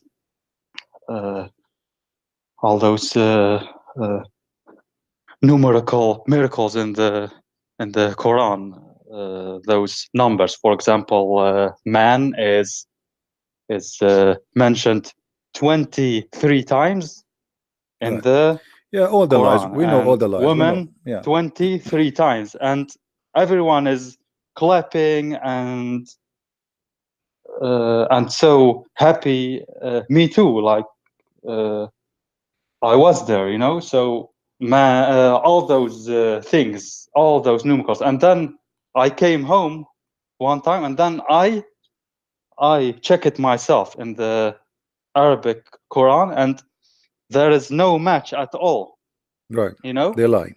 So I couldn't believe, like, how could someone make a video, such a beautiful video with beautiful music, graphics, you know, everything, beautiful story, everything, put so much time in it, and everything of it is a lie. So I became very furious I want after to it, show you. like, and lie after lie after lie. So, and not only Muslims, also atheists. For example, there's a movie called Zeitgeist. refuting Christianity, and all those claims are false against Christianity, totally made up, and it has millions of views, and I feel like, how is that possible? You know, so No, it's this possible. has made me so Hassan, skeptical. Like, Hassan, listen. you Actually, know what I mean? this is good, because you see, if we don't see the evil, we will not notice what is good. So it's like we have Sorry, maybe my voice. no, it's okay. You know, we have dark and we have day. If we don't have day, we will not notice what the difference between day and dark. So they do evil. Actually, at the end of the day, they are helping you, even when they do evil. Because if you did not see their evil, you will not be able to make decision about what's right. So even evil sometime can be good for those who they decide to think. So I saw evil, and because I saw the evil, I rejected the evil. If they don't show me their evil, I will not know them. What Jesus said. I totally reject the evil. Totally. Like, Yeah. I am a witness of all those lies. I can My friend, name for you, like, Jesus said, so many persons of many Jesus, religions who lies, yeah, including Muhammad hijab, and that debate with David Wood. Like, it's so very embarrassing disgusting and and very embarrassing. laughable. Yeah. Everyone clapping, and but you it's see, it's good. ridiculous. But you see, it's good. He just helped you, Muhammad hijab, with his lies. He gave you a hand to help you to get out of Islam, because you notice, you as a Muslim, that he is lying and this is not true. So look what he did. He thought he is defending the evil of Islam by doing evil lies. And then what happened? Instead of making people believe in Islam, Muslims left Islam. What do you want more? So you see how even evil sometimes work, it's against itself. Always evil hurt itself. They think they are hurting you, but the fact they are hurting themselves. So evil can sometimes be useful. If not evil, how I will know what is the good of Christ if there is no evil? How I will know what is sore if there is no sweet? How I will know what is pain if we never have pain? So always there is you know, things happen for a reason, and those reasons can end in very good for you. That's why now today you are who you are. So don't worry about the evil. The evil is there. I agree, yes, but I mean, like, because of that, I want to be 100% sure about new religion if I want to accept it. Like Christianity, it's a beautiful religion, I have to admit, until now, and I am busy almost every day with it, learning new things, and I learn many new things, you know, about Jesus, the Trinity. I know actually much, you know, about the belief. So why you don't accept Jesus, my friend? You are saying Christianity is beautiful, Christ is beautiful. So why? What is missing? Why don't accept Jesus? I'm just thinking also about Hinduism, for example.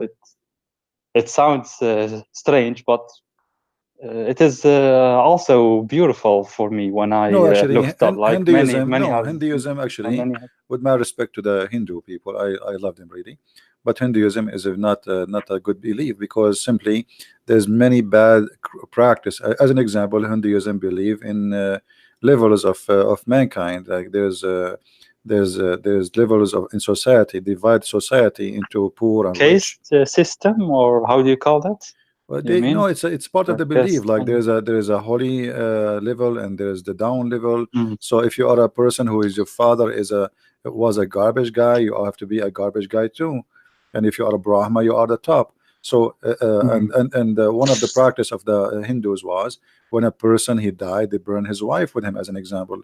The reason they don't do it no more, because when the British occupy India, the Christian missionaries, they forced the law that that's very bad practice. Imagine a man he die. Why you want to burn his wife with him alive?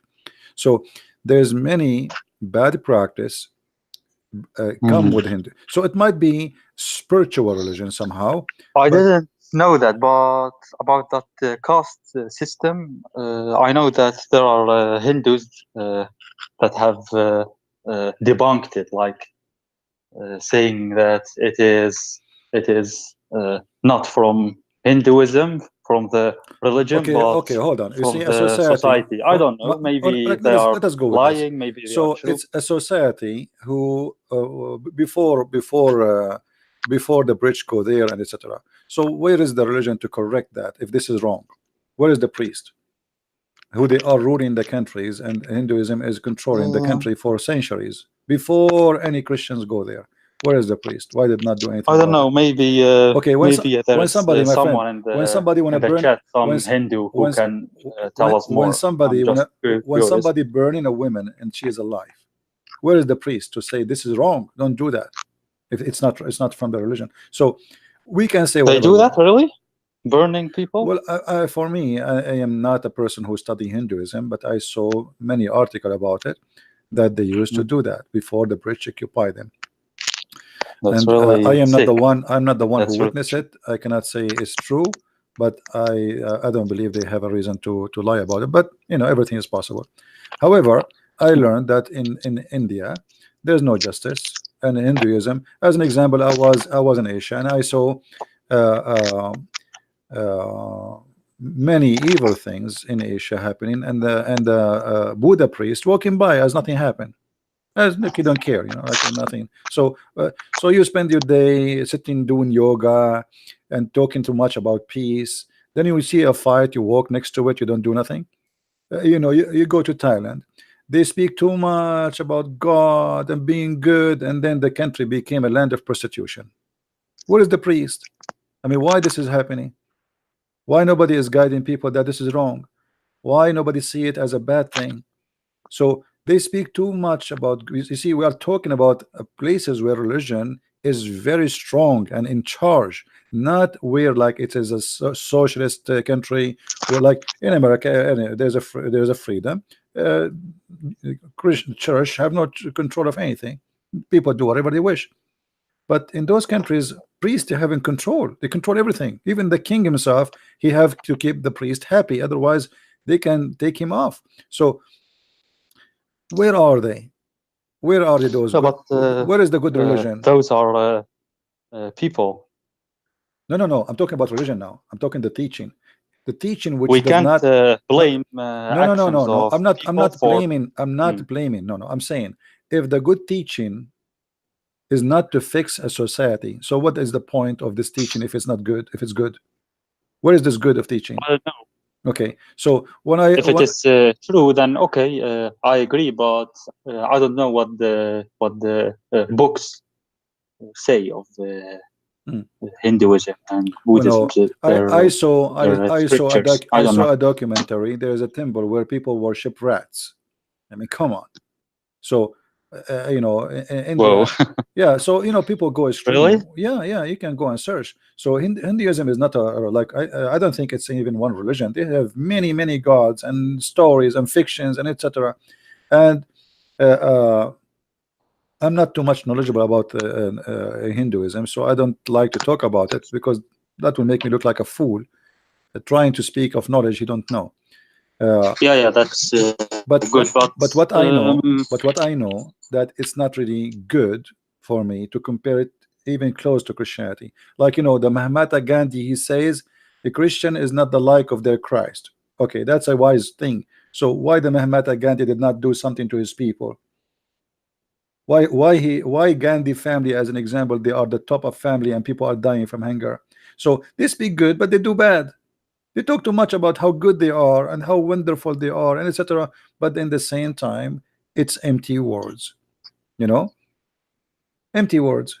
Talk is cheap. Well, okay, yeah.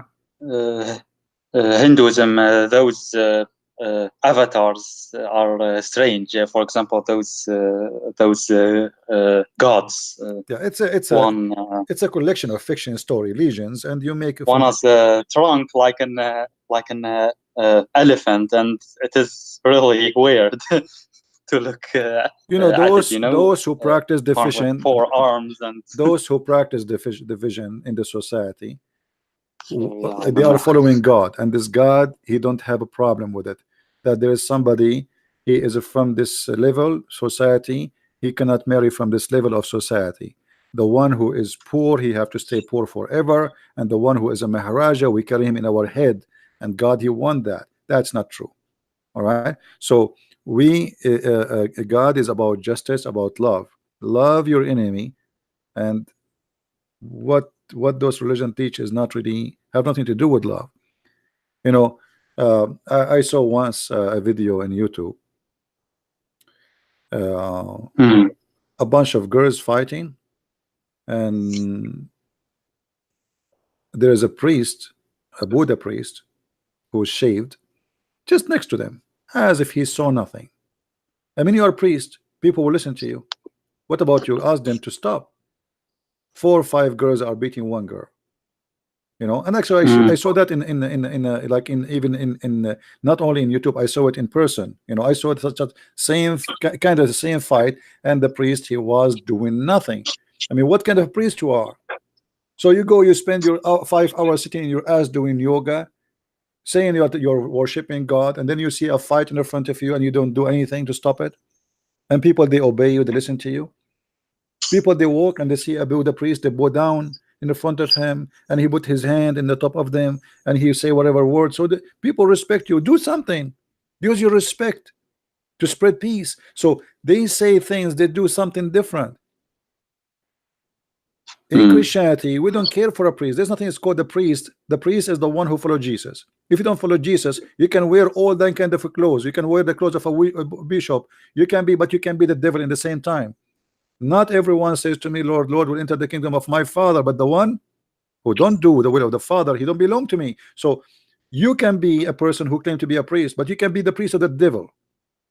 And that's why I see those are as if they are priests of the devil, because from their fruits you shall know them, not from their clothes, not from their names. So if you want to judge, I believe, my friend, judge the fruits of the founder, and then go and check the followers.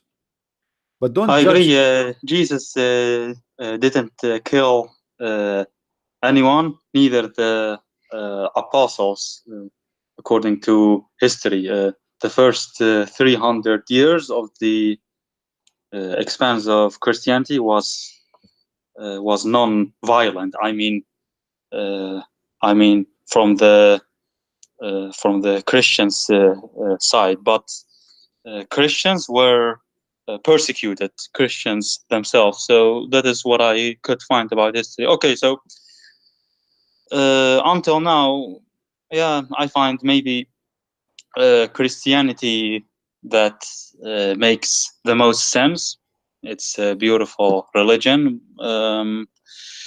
but yeah, I don't know. Maybe well, my friend, other things to do. I will do this. I don't want to make late for you. Yeah, no, I will do this. You know, anytime I don't want to. Anytime you feel free, you want to say, you want to learn something about the Messiah, call me. I will take your call. All right. But just ask me before, because if we are talking about something, we need to finish it first, and I will be happy to help you. But I want you to do the following, my friend. Don't use your logic to look for God. Use God logic. You're a wise person. Like, really, I'm actually really happy that I called you now, because now you say about logic. Yeah, it is true. I haven't thought about it. Yeah, use like this. You're right, but okay. Continue. Use the logic. Use the logic of a Christ. For God, He loved the world; He sent His only begotten Son. That is the logic. For God, He loved the world. He loves you, and he loves me, he loves us all. That is the logic. So everything is done because he loved us, not because he wants you to love him. He's seeking something from you. He seeks nothing from you. He loves you. He loves you before you love him. So this is the logic. He loves you, and then how you return love. Shouldn't you love the one who loves you? So for God he loved the world, he sent his only begotten son to save you. And then if you say, I'm not going to accept you, don't blame yourself only for not being saved. Don't blame anyone. That is the logic. He loves you already. He told you that, and then he gave you freedom to be with him or not to be. And then you say, I don't want to be with you. So you blame who? No one. Blame yourself. So I say to you, my friend, don't hesitate to accept the love of Christ, because he's not inviting you to hate anyone. He is not inviting you to hate your family, as the Quran says in chapter 9 verse 23. He is not saying to you, you have to be an enemy to everybody. He is inviting you to love everybody and to accept his love. So love is the key for all things in this earth. If we have love, there's no hungry. If we have love, there's no homeless. If we have love, there's no war. If we have love, there's no rape, there's no crime, there's no killing, there's no theft. There's love. And love is about Yes. giving, not about taking. So if everybody give, everybody live. If everybody take, everybody die. So human being, when he practice the opposite of teaching of Christ, they are seeking death. They are seeking the end of this earth. They will destroy it. Everybody want to take. America want to take from China. China want to take from America. Russia want to take from China. The Muslim want to take from the Christian. Everybody want to take from everybody, and then we end taking ourselves to hell. We made this earth a hell, for everybody became selfish, following the devil. So Christ is the only answer, for he is teaching us how to live, not only how to die for him, because some people say you are dying for him. The fact he is asking you to live, to enjoy your life, to be a human, to learn how to love. Your death will not, your death, you see, he died for you. He don't want you to die for him. Islam, he wants you to die for him so you go to heaven. Our God, he died for us. So when we say this, that's mean extreme love, to the point he is willing to die to show us how much he loves us. So the Messiah, my friend, is not a religion, is a person, and this person is nothing but love. And if you are seeking a better life, seek love, for God is love and nothing else. So again, I say to you before you leave, and I'm not going to ask you again for today, I invite you right now to accept the Messiah as your savior. What do you say? Well, you know, okay, I witness now, Christianity is the most religion that makes sense, and it's beautiful, and every day I am learning new things about it. So I think if I continue, then I will come to it, right? No, but do you accept the Messiah today? Don't say yes unless you are convinced. Don't say yes. Say yes only if you are truly from your heart believe. We don't want hypocrite people who they are like the same as Muslims who do say shahada. I'm just trying to be honest. Yes, I totally agree. But can I talk with you also in a private, maybe one time? No I problem. don't know. No problem, my friend. I prefer always in public so people they can get the benefit of my talk and your talk. Yes, but there are some things I don't know. I don't want. All right, no problem. I can't say them, but we see sometime we can talk, me and you. And I want to say thank you, Hassan, for calling me. I appreciate your time and your call, and I will pray for you from my heart that the Lord will please can you once I want to discuss something, like I wanna hug you. Actually, I like, there's so much hate in this world, but I don't know, maybe we can you are my brother in the future, maybe you are my never, brother. but you are my brother, and I can see that you are coming to Christ, and the Lord himself sorry for your will hug you. patience.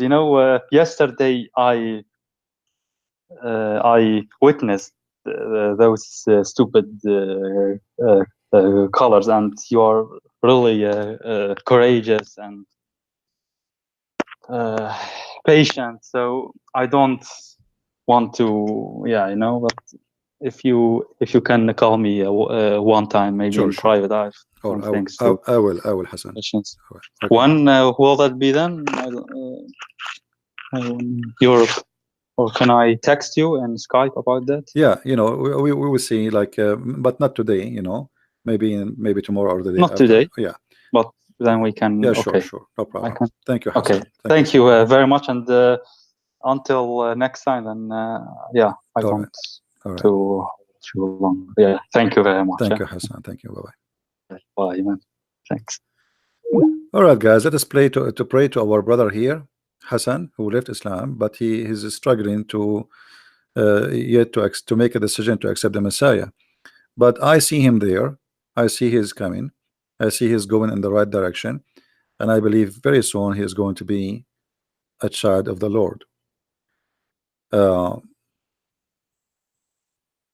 You became a Christian or you don't, I get nothing from it. That's your business. You accept him, you don't accept him, I get nothing from it. My throat is dry.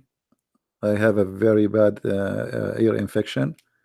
Yet I'm here, hoping that maybe the Lord, he will help us to help somebody who want to help himself. Because at the end of the day, it's you seeking salvation.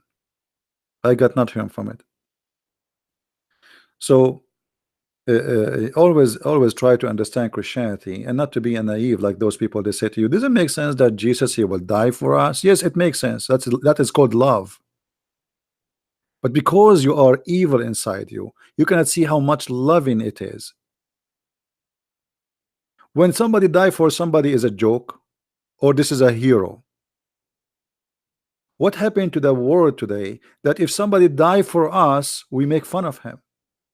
That is the evil. So what it does not make sense to the Muslims, it make absolutely a lot of sense for those who have an open eyes and they want to see. If Muhammad, he loves you, and if Allah, he loves you, why he asked you to go and kill for him? What about he kill us? Kill them. Allah, he punished them by your hands. What about Allah, he punished us by his hands? Or maybe Allah, he is short of hands, he need your hands. So this cult, Islam, and many other cults, they are founded to use you. You are being used and abused, and you think still you are serving God and you are a good person. And that's the whole idea. They make you, they transform you into a criminal, but yet they make you believe that you are a good guy. Look, I did not kill them, it's Allah who killed them. But you are a killer. Oh, no, no. Allah, he told in the Quran, you killed them not, but Allah killed them. You slow them not, but Allah slowed them. You are not the one who shoot the bullet, it is Allah who shoot the bullet. So Allah, now he made you feel that you are clean, you are a good person. It's Allah who killed them. The fact you are fooling yourself. And this is the whole point of this cult, is to make you fool. So I go and kill, and then I may say myself, I did not kill them, it's God, he killed them. Oh, what about we go and rape some women? Oh, it's not me who raped them, Allah, he raped them. What about we go and steal some money? Oh, it's not me who stole the money, it's Allah who stole the money. So look what this God, he made you feel guilt free, even though guilt is covering you from the top to the toes. It's a pure evil.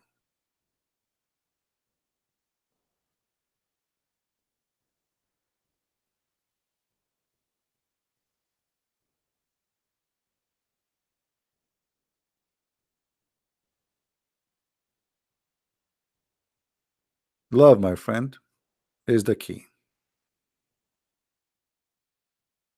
And we don't have it, sadly. People, they want to live hate, and those who have love, they make fun of them. Actually, they call them stupid. They call you stupid when you are a person with love. That's what they want you to believe. Today, if a girl she is not sleeping around, they make fun of her. They say she is stupid. She's something wrong with her. If a man is not sleeping with women around him, they say something wrong with him. Huh? Did not sleep with women yet? No, until now. So imagine what happened to this earth. If a woman she is wearing decent clothes, not showing her panty, they will make fun of her. So show your panty, you're a good person. Get naked, you are a nice person. Everything, the whole world trying to make you believe in the wrong, and they make you believe in the wrong to be right.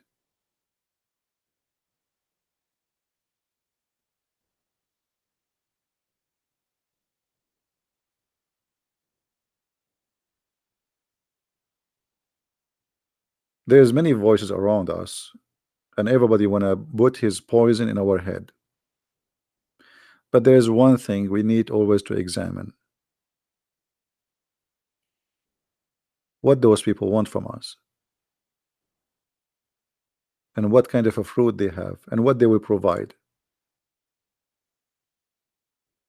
Like in USA, they want what they call socialism, and socialism have a good title in the top. It says people are equal, but it's a lie. Those who they are leading us into socialism, they are billionaires. So how somebody is a billionaire like George Soros, he supports socialism? What about giving the money you have to people around you? They are always driven by agenda. They try to fool you, they trap you by your needs. You have a pain, they use your pain. What's your problem? Huh? We give you all the promises you want, but in fact you will get none of them.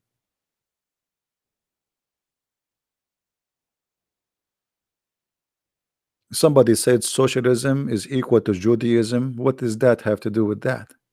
I mean, that is strange.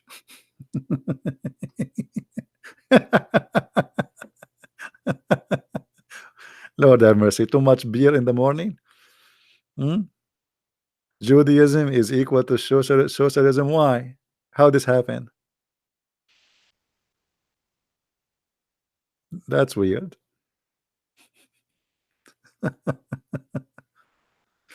Anyway, so you have to be careful from what people they say. People sometime an idiot, he want to teach you wisdom. Sometime a donkey, he want to teach you how to be a horse. But ask him first, if you know how to make me a horse, what about you make yourself first a horse?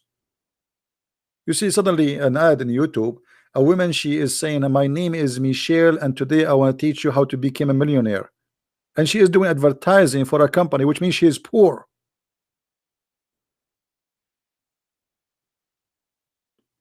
What about starting with yourself? A guy want to sell you a booklet, if you buy it you will become a billionaire, yet he is poor. So the evil is around us, and everybody want to take a bite of you, but only if you allow them. This is why the Bible says you have to be vigilant, you have to be careful. They will come to you in the clothes of a sheep, but in fact they are wolves. All right, somebody talking about wife beating.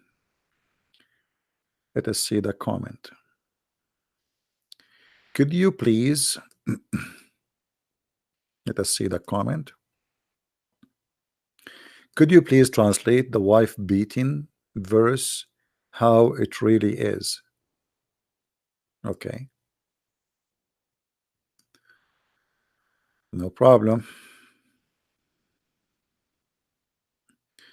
We go to chapter 4, verse number 34.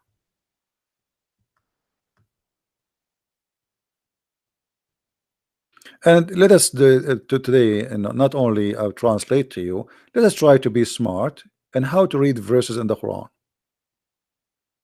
You see, Muslims, when they translate things for us, remember they are Muslims, so we are seeing the Quran from somebody, He been taught it's okay to lie in order to convert people to Islam, not a decent person who believe in religion and God. Islam is different. So let us read together. This is translation of who? Let us see translation of who we are reading. This is translation of Hilali and Khan. Men are the protectors and maintainers of women because Allah has made one of them to excel the other, and because they spend on them from their means and their property. Okay, so from the beginning we see something wrong. You see, I have no problem to believe that the man have responsibility of the house to be a man. I mean, there's things the women cannot do, and there's things the man cannot do. So the women in the house should be the women in the house who can do things women can do. And you know, these days women can do things really because life changed. Before, everybody is, well, I mean, there's no companies, they cannot work, she cannot be an engineer. Today they have different specialty, different opportunity, etc. So women before, it was only a household lady. She would stay home taking care of children, which is a big job, by the way. Actually, it's more harder than any other job. So life has changed. However, why a man is in charge according to the Quran? Because they spend their money on them, and that is the logic of a prostitution. So because I spend money on you, I am in charge of you. What about if the woman, she spent her money on me? Can she beat me? Can she be charged on me? Muhammad, he used to work for Khadija. Can Khadija beat him?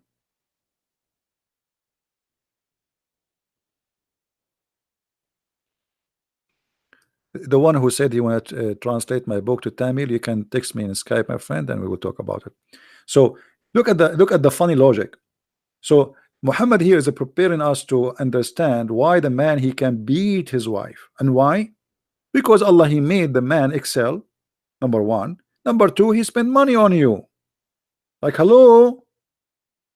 I mean, why you don't want to understand? This guy, he spent money on you.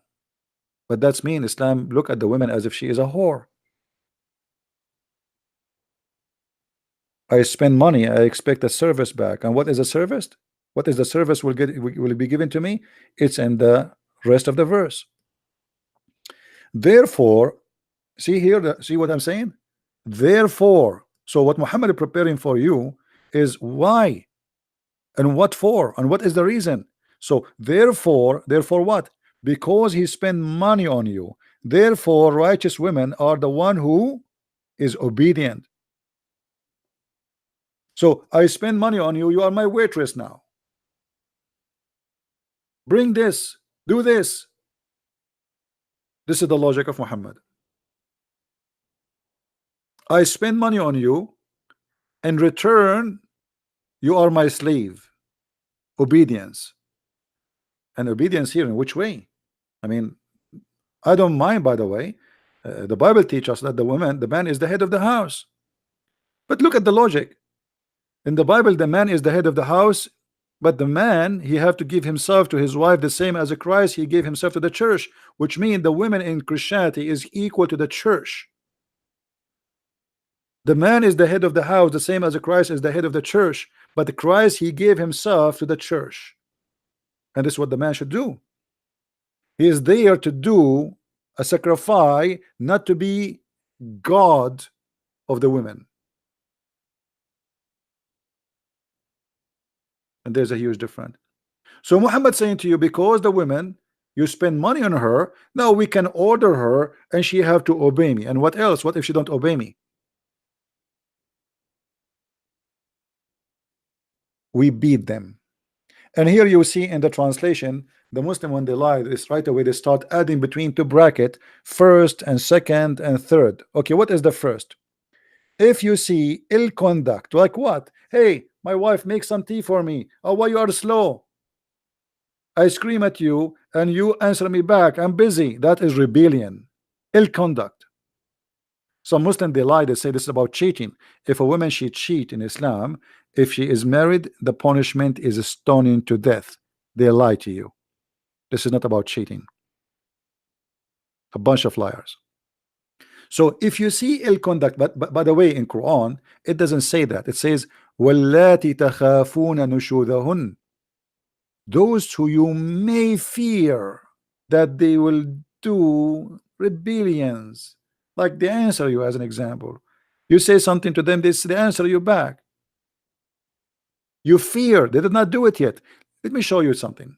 If we change the translation, have you ever heard of a Quran, of a book, if we change the translator, we change the Quran? That's happened always in Islam, because all of them, they are lying. This is Hilali translation. Let us go to different translator. Let us choose anyone. Biktal, Muhammad Biktal. Look, we choose Muhammad Biktal. The translation is different. Men are in charge of women because Allah has made one of them excel in the other, because they spend of their property to support the women. So good women are obedient, guarding secret in which Allah has guarded, as those whom you fear. They did not do it yet. You fear. I mean, imagine the madness. You fear their rebellion. Like, hey wife, make some coffee for me. She didn't do it right away. She is hesitating to do it. She is like going slow. She don't like it. She don't feel like, okay, you know, you are lazy. And I'm not here. You're a slave. So I fear rebellion. So what I would do, admonish them and punish them in bed apart and scourge them. The fact, admonish them and punish them in bed is not really accurate. فَإِذُوهُنَّ is correct to say, okay, we admonish them, and but in which way? Like we school them. Don't be stupid. Do what you're doing. I am your husband. You have to answer me. You have to obey me. This is what it works. It's not about we have a discussion, my wife, please. No, admonish them in the way, I have to school you and I have to put you back to your size. You are here just a woman, and I am the man, and you have to obey me. And then if still that does not work, you jail them in their room, not you stay away from their bed. That's a lie. وَاهْجُرُوهُنَّ فِي الْمَضَاجِعِ. Al-madaja is their bedrooms. So leave them in their bedrooms. This is a second penalty, is a jail. Jail them in their rooms. Don't let them associate with anyone. Like they in jail, they call it like once what they call it, like when they put one person in one cell alone for long as a penalty, so he gets so crazy. This is exactly what we're talking about. And then beat them. Here you will see there's no first, there's no second, and scourge them. The madness and the lies went so far to the point some of them, they say to you, the word daraba means stay away from them. Already the Quran said to stay away from them, jail them in their room. And the word daraba, wadrubuhunna, not stay away from them. The Arabic is so clear, and not a single scholar ever in the history of Islam took it as stay away from them. The word daraba, daraba is to hate something by something. Scourge them, and if they obey you, seek not punishment against them. Okay, so what the point of scourging them is to force them by violence to obey you. And what is the reason and what is the logic of Allah? Because they spend money on you. So the man, he spent money on the women, so she became his property, and she is like a cow. You are mine. I spend my money on you. And Allah, he said, because of that, for that reason, as you see, and because they spend of their property. So in Islam, when the women, she get married, she is not really getting married. She is signing a contract of employment, and the contract is as the following: I pay dowry for you, and I support you, food, clothing, housing. In return, you obey me, and if you don't obey me, I am allowed to beat you until you obey me. So each time, each time you disobey me, I will beat you up.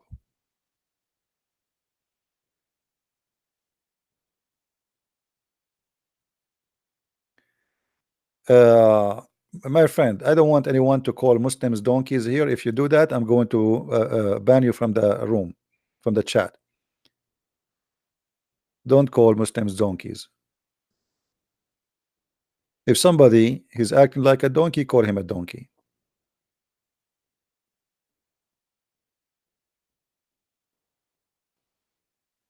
And there's many people that think they are not donkeys, but the fact they are donkeys.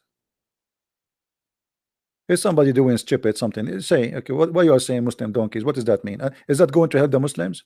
Is that going to make them not what you think?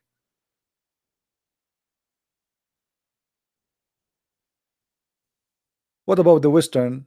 There's a lot of donkeys between them too. There's donkeys everywhere.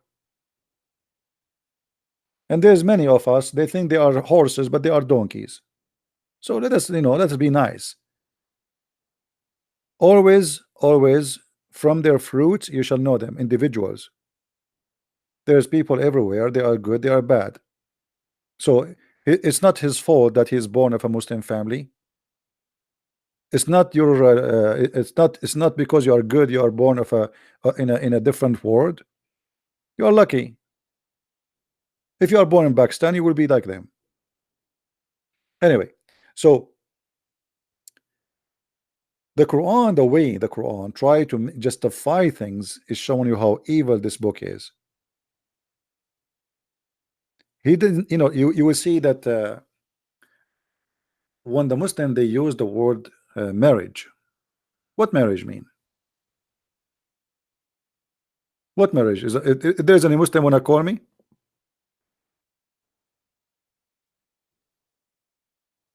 Any Muslim wanna tell me what is marriage? There's no marriage in Islam. And not only that, the Quran went so far, and Muhammad he went so far, allowing Muslim men to rent women. And not only that, they use the word rent with no shame. You see, I'm not saying, I am saying they're rent. They, Muslims, they agree that their God allowed them to rent women.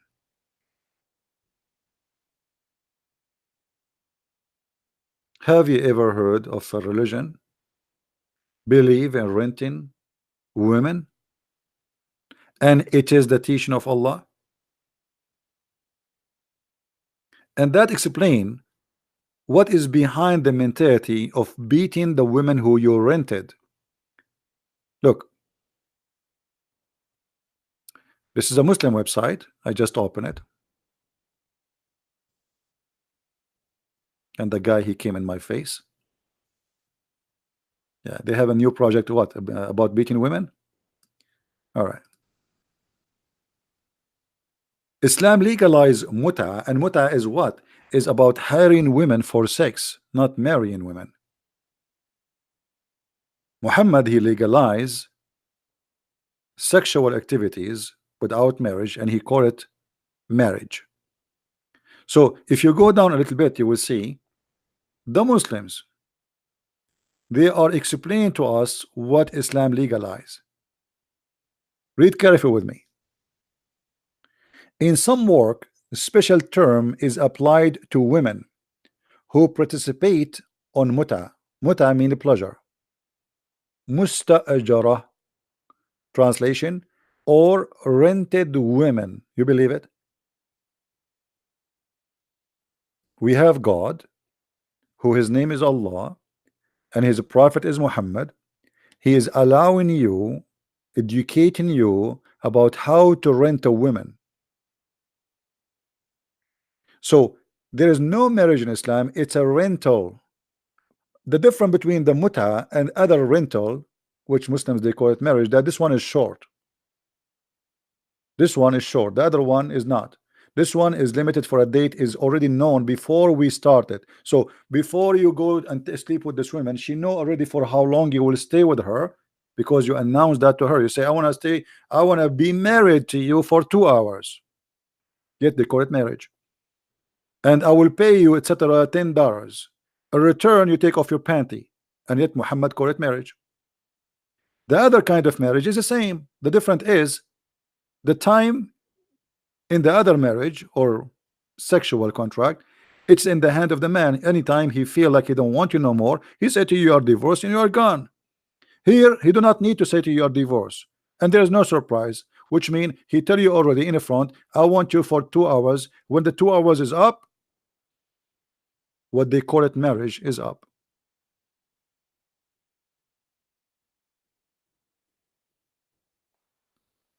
So don't fool yourself and believe that Islam believe in marriage. This is not a marriage, it's a sexual contract of living together between a man and the woman. The woman, she is the employee, and the man is the employer. And because he is the employer, he have rights over you. And the right is, when he asks you to take off your panty, you take it immediately. And this is why Muhammad, as you see, my friend, I'm not making things up. Muta is a kind of rental, because in general, man's basic aim is the kind of marriage. In this kind of marriage, is sexual enjoyment of the women. In return of his enjoyment, the women receive certain amount of money or a property. Let us go back to the Quran. Quran say the same. Because they spend their property on you, in return he can beat you. It's all about money. The one who have money is in control.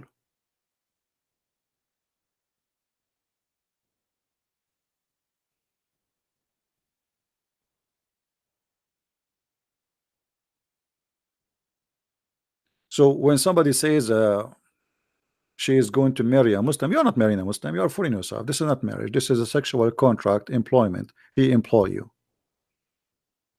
This is why you see Muslims, by the way, it's very easy for them to marry anyone, because there's no marriage. You know, it was just one word, he got rid of you. You don't believe you. The word wife for them, it's just about the woman. He's allowed to have sex with her. She's nothing important. And he have the right to have 4 of them in the same time. 4 of them.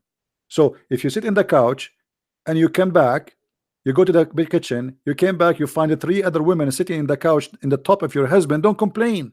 It is his right. He's not cheating. And not only that, he can exchange those women every day, as many as he wish. If you have money, he can marry you for 2 hours, divorce you, marry new women for 2 hours, divorce you, 4 women at the time. So there's no marriage, unless you are a person who believes this is a marriage. This is up to you.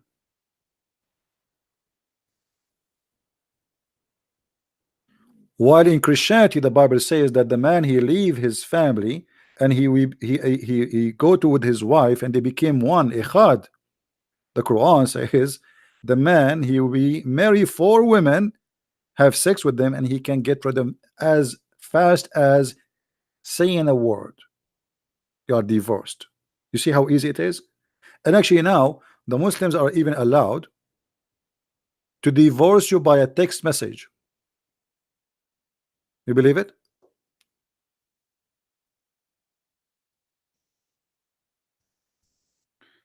If you search in Google divorce by SMS,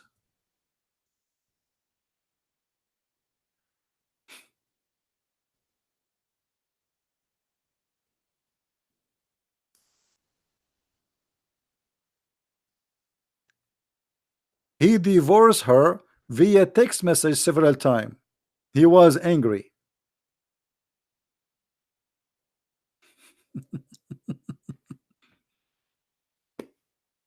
I am an American. I have a question about my marriage. I got married 3 years ago, very ignorant about talaq. So it look like this is a victim of Islam. And how many times your spouse to say it, and when you are a spouse to say it? Somebody told me that I am supposed to say it 3 times in order to get divorced with someone. And in my mind, I thought you were supposed to say it 3 times or one sitting in order to divorce your spouse. First time I said it was with text message, and this was when my wife was in India. I cannot exactly, so he's an Indian Muslim. I cannot exactly remember why I texted her. Guys, he don't even remember why he told her you are divorced. Text her, you are divorced. He sent her a text message. And I text her twice, taliq. And also I cannot remember if I intended to divorce her or not. Let us go to the answer. The divorce issues in writing or via email or text messages count as such as long as the intention to divorce is present. So if your intention really to divorce and you mean it, that's it, she is divorced. Have you believe in such a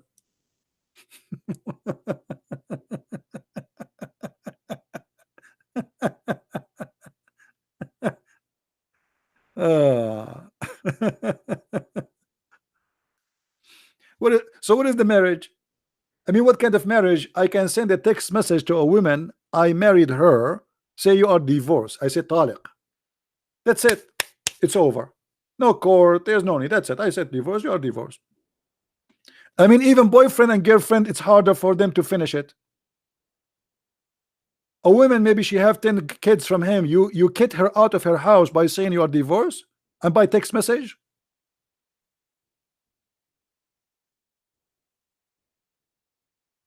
So when you marry a Muslim, you are not marrying. This is not a marriage. This is not even a boyfriend.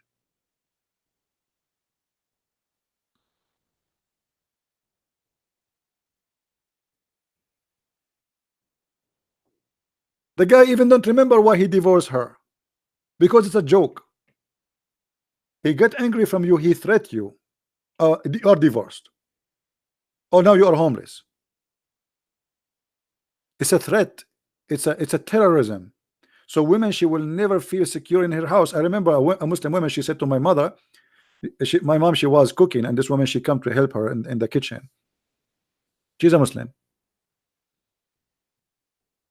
She said to her, you know, you are lucky, you know, you guarantee that you will eat from your food. My mom, she thought like maybe she needs some money, etc. Said, what's wrong? Said, no, it's nothing wrong, but I'm talking about, like, you know, like you are not feeling your husband, you will get angry from you and call you, says you are divorced and you will not eat from your food. You know, she is very sad, because this what happened to Muslim women. She is not sure she will eat from the food she is cooking, because he might any second get angry from somebody somewhere, and he call her, he says, you are divorced, get out, I don't want you. Or you call your husband in the wrong time, he's angry from somebody, he said, don't call me again, you are divorced. That's it, it's over. The woman, she is cooking from the food, she will not eat from it, she have to leave. She was looking at my mom saying, you are lucky, you know, you are for sure you will eat from the food you are eating. Imagine how much insecurity they have. This is why Muslim women, when they get married, if we can call it marriage, they try their best to save money from the behind the husband. Every few days she needs something. Oh, we need to change the curtain. Oh, the kid, he put even they split in purpose, you know, they damage the couches, the furniture, because she want to be sure he spend all his money, because if he save money he will have a new wife. So the woman, she will do her best to keep the man bankrupt, because a Muslim man, he get rich, he go and buy a brand new wife, younger one. So what the Muslim woman should do, she try her best to suck all the money he have. She make any excuse, because this is the only way she can keep him home. He got money, he will get a new wife. He got more money, he will get the third wife. He get more money, he will get the fourth. And after he get the fourth, he kicked the last one, which was the older one, because she became old now. And then he get the brand new one. So what they do their best to keep them poor. And not only that, they save money from their back because he might kick them anytime. So she said to you, oh, today I spend $100, but in fact she spent 20 because she's saving with her family from you, from your behind your back, because she don't know you might kick her anytime.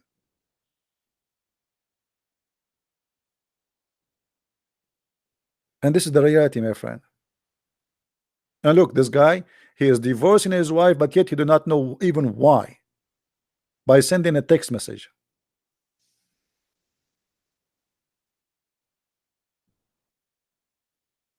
This is not a marriage. Marriage is based on a value that we became united in the front of God, based on love, based on unity, not based that you are serving me and I own you and I can get rid of you.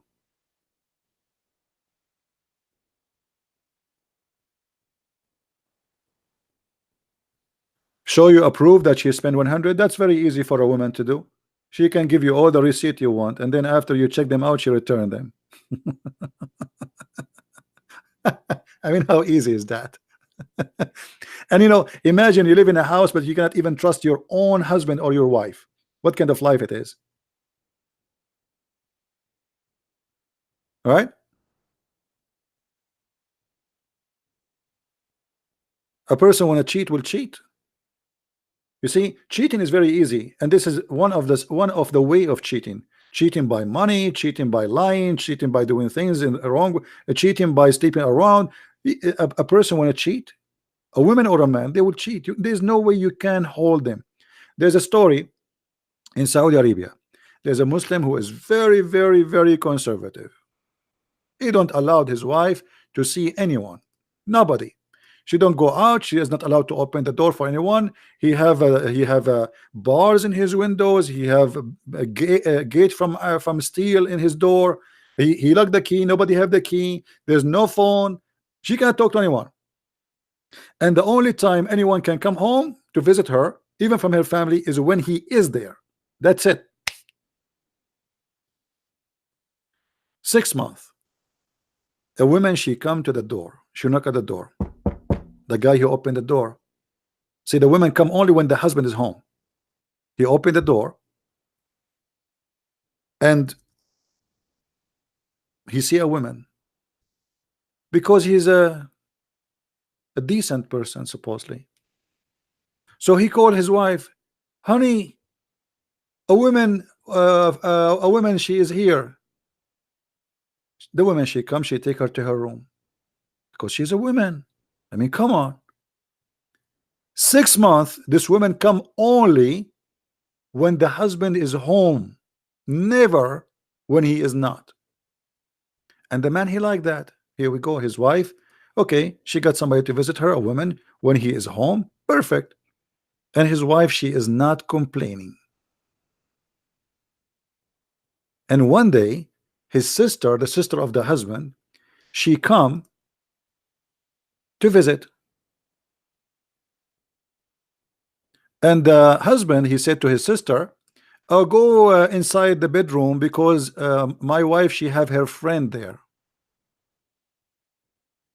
The wife, she went there because she's a woman, she can enter the room. 6 months, the guy, he is even making tea for them. Look how nice he is, supposedly, because he want his wife not to see anyone. As long as she's doing that, okay, I will make tea for you. You have your friend, stay there. I will make tea for you and I'll bring it to your door. He knock at the door and she cannot get in because there's a woman inside. Haram, haram, brother. The woman, she comes, she take the coffee and the tea and she get it in and the fruits. After 6 months, his wife, his sister, she came to visit him. And because she's a woman, she can go to the bedroom. But when she went to the bedroom, she found a boyfriend having sex with the wife. 6 months, a guy is coming to his house wearing burqa. 6 months. A man wearing burqa, the stupid Abdul, he opened the door for him. He make tea for him. He make coffee for him. And he say, honey, do you need anything? She said, no, honey, I'm fine. Honey, are you okay? I hear some noise. No, don't worry, we are fine. He never spoke to her because haram. The voice of the women is haram. He cannot even talk to her, like ask her, who are you? Let us hear if the voice is the voice of a woman. But it's not haram, it's haram, brother. I'm a decent Muslim. 6 months he is having sex with his wife in his house, and he is in the house, and he is the stupid. He is making coffee and tea. But how you will know she's wearing burqa? Or he actually. So here we go. You close the doors, you put bars, you lock the door, there's no phone, she can't see the word, still she can cheat.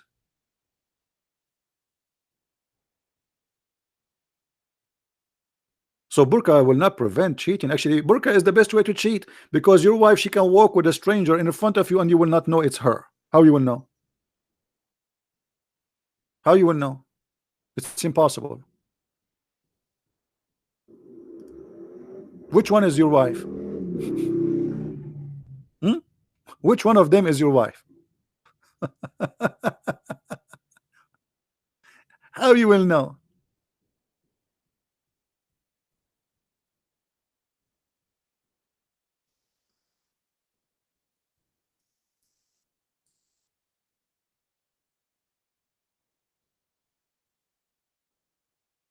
Madness. Actually, even in the Old Testament, you will see where it says that he thought she is a hooker because she was wearing a burqa. Because in the old days, uh, women who they wear burqa, they do it so nobody will know who they are. So they cover themselves so nobody will know.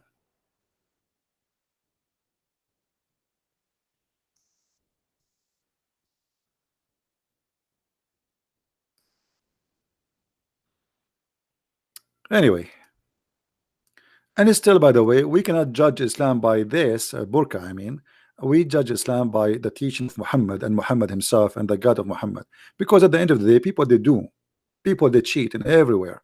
There's people who claim to be Christian, they cheat. People who claim to be Jewish, Hindus, Buddhas, people they cheat. But Muhammad himself is a cheater. And here is the irony.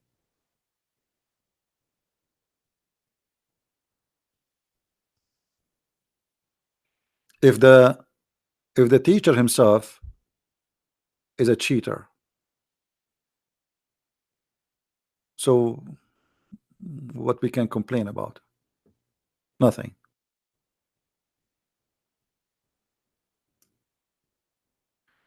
Do we have any Muslim want to say something to us?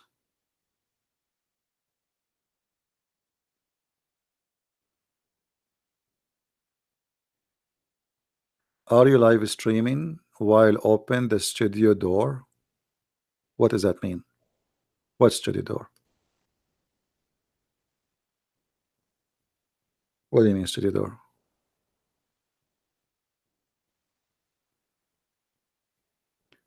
I'm a guy, he called me here liar. Okay, you can call me liar. You can call me whatever you want. Feel free, my friend. Call as much as you wish. That will not change the fact that you cannot refute me.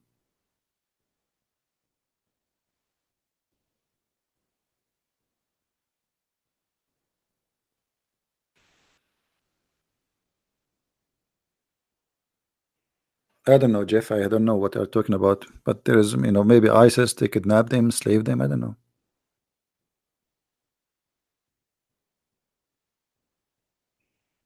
If there's any Muslim,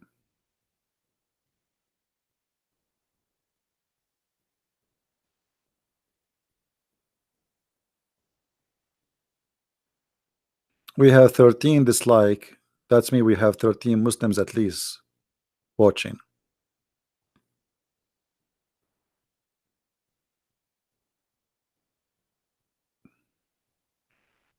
The Spanish book is still wrong. Are you serious? I thought they fixed it already. What are you talking about? I will take a look at that because as I know, they fixed it from long time ago. Maybe you need to refresh your cookies. Hold on, let me see.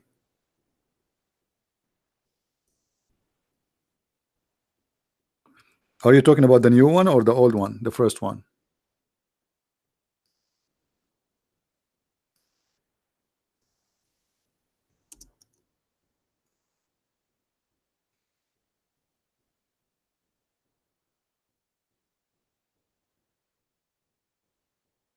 Let us see.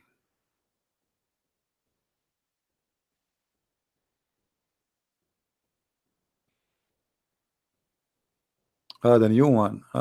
Look like they do that all this mistake, so I need to call them again. I mean, unbelievable.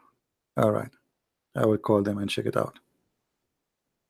Yeah, they did the same mistake for the old one.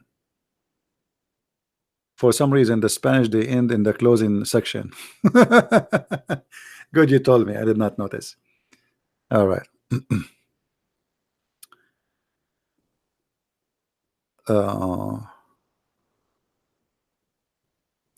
Do we have any Muslim would like to call us?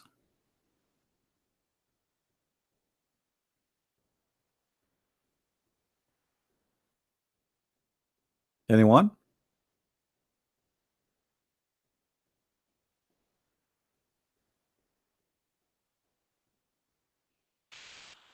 Anyway, I think we are done for today.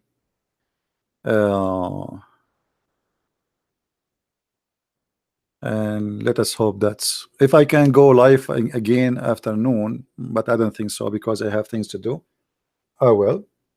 If not, then guys, maybe until tomorrow. So I want to say thank you guys for being here. May the Lord bless you.